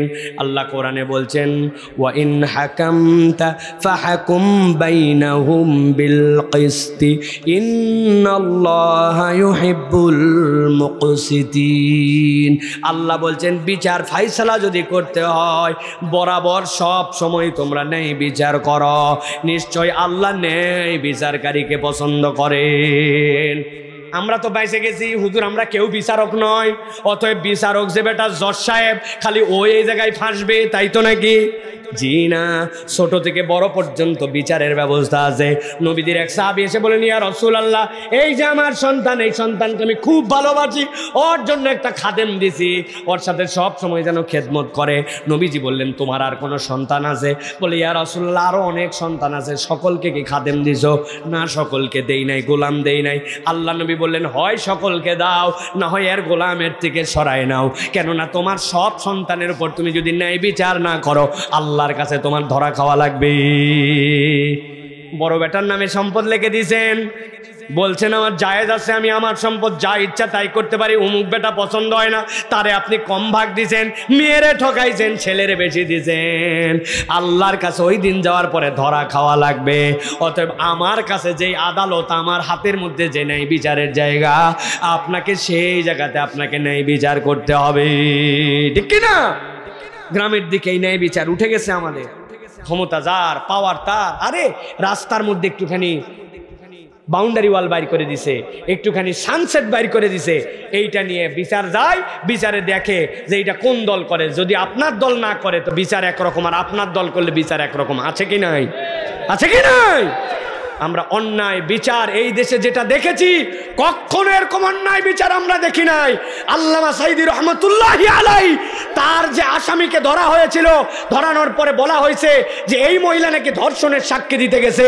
ওকে জিজ্ঞাসা করার পরেও বলছে যে তাকে আমার সাথে এরকম বাজে আচরণ করছে। পরে তদন্ত করে দেখা গেছে যুদ্ধ হয়েছে ৭১-এ, আর ওই মহিলার জন্মগ্রহণ হয়েছে ৭৫-এ, কিন্তু ওই সাক্ষ্যকে গ্রহণ করেও বাংলাদেশে আলেম ওলামাকে ফাঁসানো হয়েছে। ঠিক কিনা? অতএব প্রিয় ভাই, ন্যায় বিচার করেন। অন্যায় বিচার হলে রব্বুল আলামিন এটা সহ্য করেন না। আল্লাহ নিজে ন্যায় বিচারক, ন্যায় বিচারকে আল্লাহ পছন্দ করেন। ঠিক কিনা? কত ধরনের ২ নম্বর, কত ধরনের ভক্কর, কত ধরনের ভোগী যোগী এই দেশের মধ্যে। এই বিচারের নামে অবিচার আমরা রেগুলার দেখেছি। কোর্টের নামে ক্যাঙ্গারু কোর্ট, এই কোর্ট বানায় মানুষকে ফাঁসানো হয়েছে। আপনি দল করেন, আপনার কোনো বিচার নাই। আপনার আর যদি আপনি খালি বিরোধী হন, তাহলে আপনাকে ফাঁসায় দিছে। এটা আমরা অজস্র দেখেছি। ঠিক কিনা? খবরদার, খবরদার নয়, ন্যায় বিচার আপনাকে করতে হবে আপনার সাধ্যের মধ্যে। এই ন্যায় বিচার না হলে আল্লাহ রাব্বুল আমিনের প্রিয় পাত্র আমরা হতে পারবো না। সর্বশেষ আল্লাহ রাব্বুল আমিন এমন পয়েন্ট দিয়ে শেষ করেছেন, ১ নম্বরে তওবা, ২ নম্বরে পবিত্রতা, ৩ নম্বরে আল্লাহ ভীতি, ৪ নম্বরে ইহসান, ৫ নম্বর তাওয়াক্কুল, ৬ নম্বর ন্যায় বিচার। আল্লাহ বলছেন এইগুলা সবগুলা ওই বান্দার মধ্যে আসবে না যতক্ষণ পর্যন্ত ৭ম গুণের ব্যাপারে সে কেয়ারফুল না হবে। আল্লাহ রাব্বুল আমিন বলছেন ওয়াল্লাহু ইউহিব্বুস সাবিরিন। আল্লাহ বলছেন আল্লাহ ধৈর্যশীল বান্দাদেরকে পছন্দ করেন। অতএব ধৈর্য আছে যার, সব গুনাহগুণ নেওয়ার মতো যোগ্যতা আছে তার। ঠিক না? শেষ কথা, সারা জীবনের জন্য মনে রাখতে হবে। আমরা অনেকেই বলবো হুজুর আমরা ধৈর্য ধরি। কি বলেন? যেইটার সাথে সংসার করতেছি আপনি জানেন না ২০ বছর কার সাথে আছি। হ্যাঁ, আছে কিনা? ধৈর্য ধরছি। অসুখ আমার, তাও আমি ধৈর্য ধরে আছি। আমার সংসারে টানাটানি, তারপর আমি ধৈর্য ধরে আছি, বলি কিনা আমরা? কিন্তু প্রকৃত ধৈর্য এইটা নয়। সবরে উলিয়া আছে আর সবরে সুগরা আছে। আমরা যেইগুলা ধৈর্য ধরছি এইগুলা সবরে, সবগুলা সুগরা ছোট। কিন্তু আল্লাহ নবী জানাই দিয়ে গেছেন প্রকৃত ধৈর্য, যেই ধৈর্যদারিকে আল্লাহ পছন্দ করেন, ওইটা কোনটা জানো নাকি? ওইটা হচ্ছে আল্লাহর যে বিধান আল্লাহ নাজিল করেছেন, আমার মাথায় ধরুক চাই না ধরুক, আমার বুঝে কাজ করুক বা না করুক, আল্লাহর বিধান যেখানে বাউন্ডারি ওয়াল টেনে দিছে, আমি কখনো আল্লাহর বিধান অতিক্রম করি না। আপনি যদি আল্লাহর হুদুদ পার করে না যান, দুনিয়া একদিক, আপনার ব্যবসায় লস, একজন পরামর্শ দিয়েছে সুদে টাকা নে, আপনি বলছেন আল্লাহ সুদ খাওয়া হারাম করছেন, নিতে পারবো না। মিথ্যা একটু বললেই বিক্রিটা হয়ে যাবে, কিন্তু আমার আল্লাহ বলছেন মিথ্যা বলা যাবে না। ফজরের সময় ঠেসে ঘুম আসছে, কিন্তু আল্লাহ বলছেন ফজরের নামাজ পড়ো। আপনি ফজরের নামাজ বাদ দেন না। বাপ মা কেমন কেমন করে জানি কথা বলে, আমার কাছে কষ্ট লাগে, কিন্তু দাঁতে দাঁত চেপে আসি। আল্লাহ যেহেতু বলছেন বাপ মার সাথে ইহসান করো, সুন্দর করে কথা বলো, উফ শব্দটিও তার সামনে বেয়াদবি করে উচ্চারণ করো না। অথবা আমি আল্লাহর যা হুদুদ, আল্লাহর হুদুদের মধ্যে আমি আছি, আমার বুঝে ধরলেও আছি, না ধরলেও আছি। আল্লাহ বলছেন এটা হচ্ছে প্রকৃত সবর। বোরখা পরে মা বোনেরা, কিন্তু বিয়েতে গেছে, যাওয়ার পরে জিজ্ঞাসা করছে বুবু তোমার তো চিনলাম না। বলছে চিনবে না কেন? তোমার পাশের বাড়ির আমি জরিনা। বলছে হায় হায়, সব সময় দেখি তো পর্দা করে বোরখা পরে, আজকে তুমি যে নায়িকার মতো সাজ দিয়ে আসছো, চিনবো কেমনে? বুঝাতে পারছি কিনা বিষয়টা? উনার পর্দা হচ্ছে অপশনাল, কিন্তু উনার মন যখন চাইছে বিয়েতে যাব, অমুক জায়গায় যাব, পিকনিকে যাব, ওই সময় উনার আর পর্দা লাগে না। তাহলে কি আল্লাহর বিধানে সে ধৈর্য ধরতে পারছে? এত টাকার সাজগুজ দিলাম, যদি সেলফি না তোলে তাহলে আবার কিসের বিয়া? বিয়ার দিন একটু শাড়ি পরা লাগে, একটু বেপরদা হওয়া লাগে, একটু বন্ধু বান্ধবের সাথে একটু ঠাট্টা মস্করা করা লাগে, তাই তো না ভাই? সারা জীবন খালি বিড়ি খাইলাম, ঈদের দিনে যদি বিড়ি খাই তাহলে এবার কেমন হলে? দোস্ত বুদ্ধি কি? কই নিয়ে একটা সিগারেট ভিতরের মাল বাইর কর। এরপরে কোথার থেকে একটা পুরি আনছে, কুচকুচ করে কেটে ওর মধ্যে ঢুকাইছে, ঢুকায় বলতেছে এক টানেতে যেমন তেমন, 2 টানেতে রাজা, উহার নাম লক্ষ্মীপুরে গাঁজা। আছে না? আপনি আল্লাহর বান্দা হিসাবে নিজেকে পরিচয় দেন, কিন্তু আল্লাহ আপনাকে নেশা করতে নিষেধ করেছে, বিড়ি সিগারেট তাহলে খাওয়া যাবে তো? খাওয়া যাবে না? বেশি দামি সিগারেট হলে খাওয়া যাবে, তাই না? নিকোটিন কম, তাই তো না? খবরদার, খবরদার, আল্লাহর হুদুদের মধ্যে থাকতে হবে। এটা সবার মন চাবে হাতে মোবাইল, রাত্রেবেলা ঘরে ঢুকছি, কেউ দেখার নাই, খারাপ দৃশ্যটা দেখতে পারি, ফেসবুকে নিজেই দেখতেছি, কিন্তু এমন বিজ্ঞাপন আসছে, চোখটা ওই মোবাইলের দিক থেকে নিচু করছি, কেননা রব্বুল আমিন আমাকে দেখেন স্ক্রল করে পার হয়ে গেছি, যেই অ্যাড আসে ওই অ্যাডটা আমি দেখি না। আমি আল্লাহ রব্বুল আমিন আমার চোখের যে পর্দার কথা বলেছেন অন্তরের, আমি ওইটাকে মেনে চলি। হাজার জটিল দুনিয়া, কিন্তু এই জটিলতার মধ্যে আমি আল্লাহর দিকে থাকার চেষ্টা করি। আল্লাহ বলছেন, নবী আপনি জানান, আল্লাহু ইউহিব্বুস সাবিরিন, রব্বুল আমিন এই সবরকারীদেরকে পছন্দ করেন। আল্লাহ এই সবরের বিনিময়ে বান্দাকে মাফ করে দিবেন। কি মাফ করবেন? শেষ আয়াত, শেষ কথা ভালো করে বুঝেন। আল্লাহ বলছেন, ওয়াদাল্লাহুল মুমিনিনা ওয়াল মুমিনাতি জান্নাতিন তাজরি মিন তাহতিহাল আনহার খালিদিনা ফিহা ওয়া মাসাকিন তাইয়িবাতান ফি জান্নাতি আদন ওয়া রিদওয়ানুম মিনাল্লাহি আকবার যালিকা হুয়াল ফাউজুল আযীম।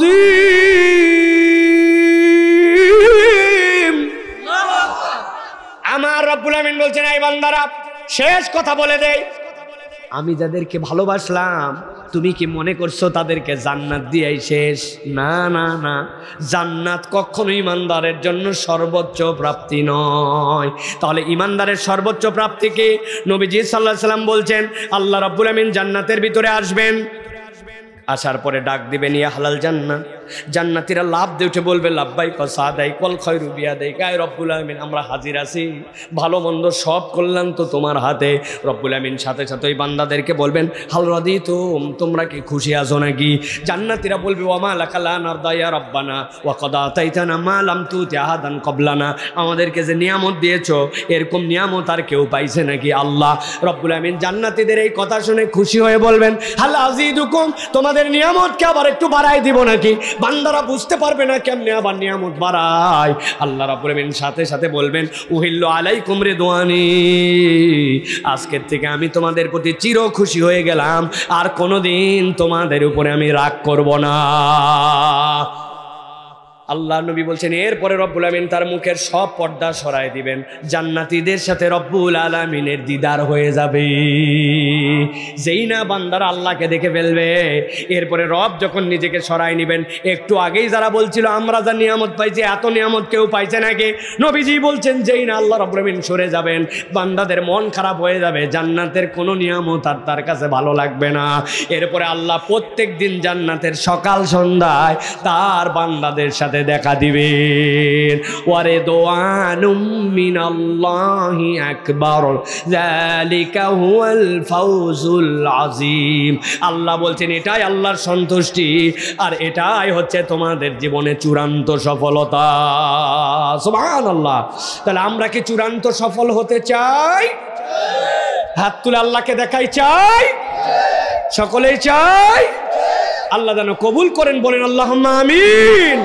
হাত নামান। প্রিয় ভাইয়েরা, সংক্ষিপ্তভাবে আমি আপনাদের কাছে প্রায় 19টি আয়াতে কারিমার আলোকে একটা বিষয় কেবল বোঝানোর চেষ্টা করেছি। জাহান্নামে যেতে চাই না, কেননা জাহান্নামে যাওয়ার পর আল্লাহ জিজ্ঞাসা করাবেন, জানানো হয়েছিল, নবী আসছিল, তারপরেও কেন মানো নাই? আজকে তোমার পরিণতি। আমরা জান্নাতে যেতে চাই, কিন্তু জান্নাতে যাওয়ার পাসওয়ার্ড জানা নাই। পাসওয়ার্ড হচ্ছে এই 7টা। আল্লাহ রাব্বুল আমিন প্রিয় পাত্র হব, রব্বুল আমিন আমাদেরকে জান্নাতে নিবেন। আল্লাহ যেন আমাদেরকে কবুল করেন, বলেন আল্লাহুম্মা আমিন।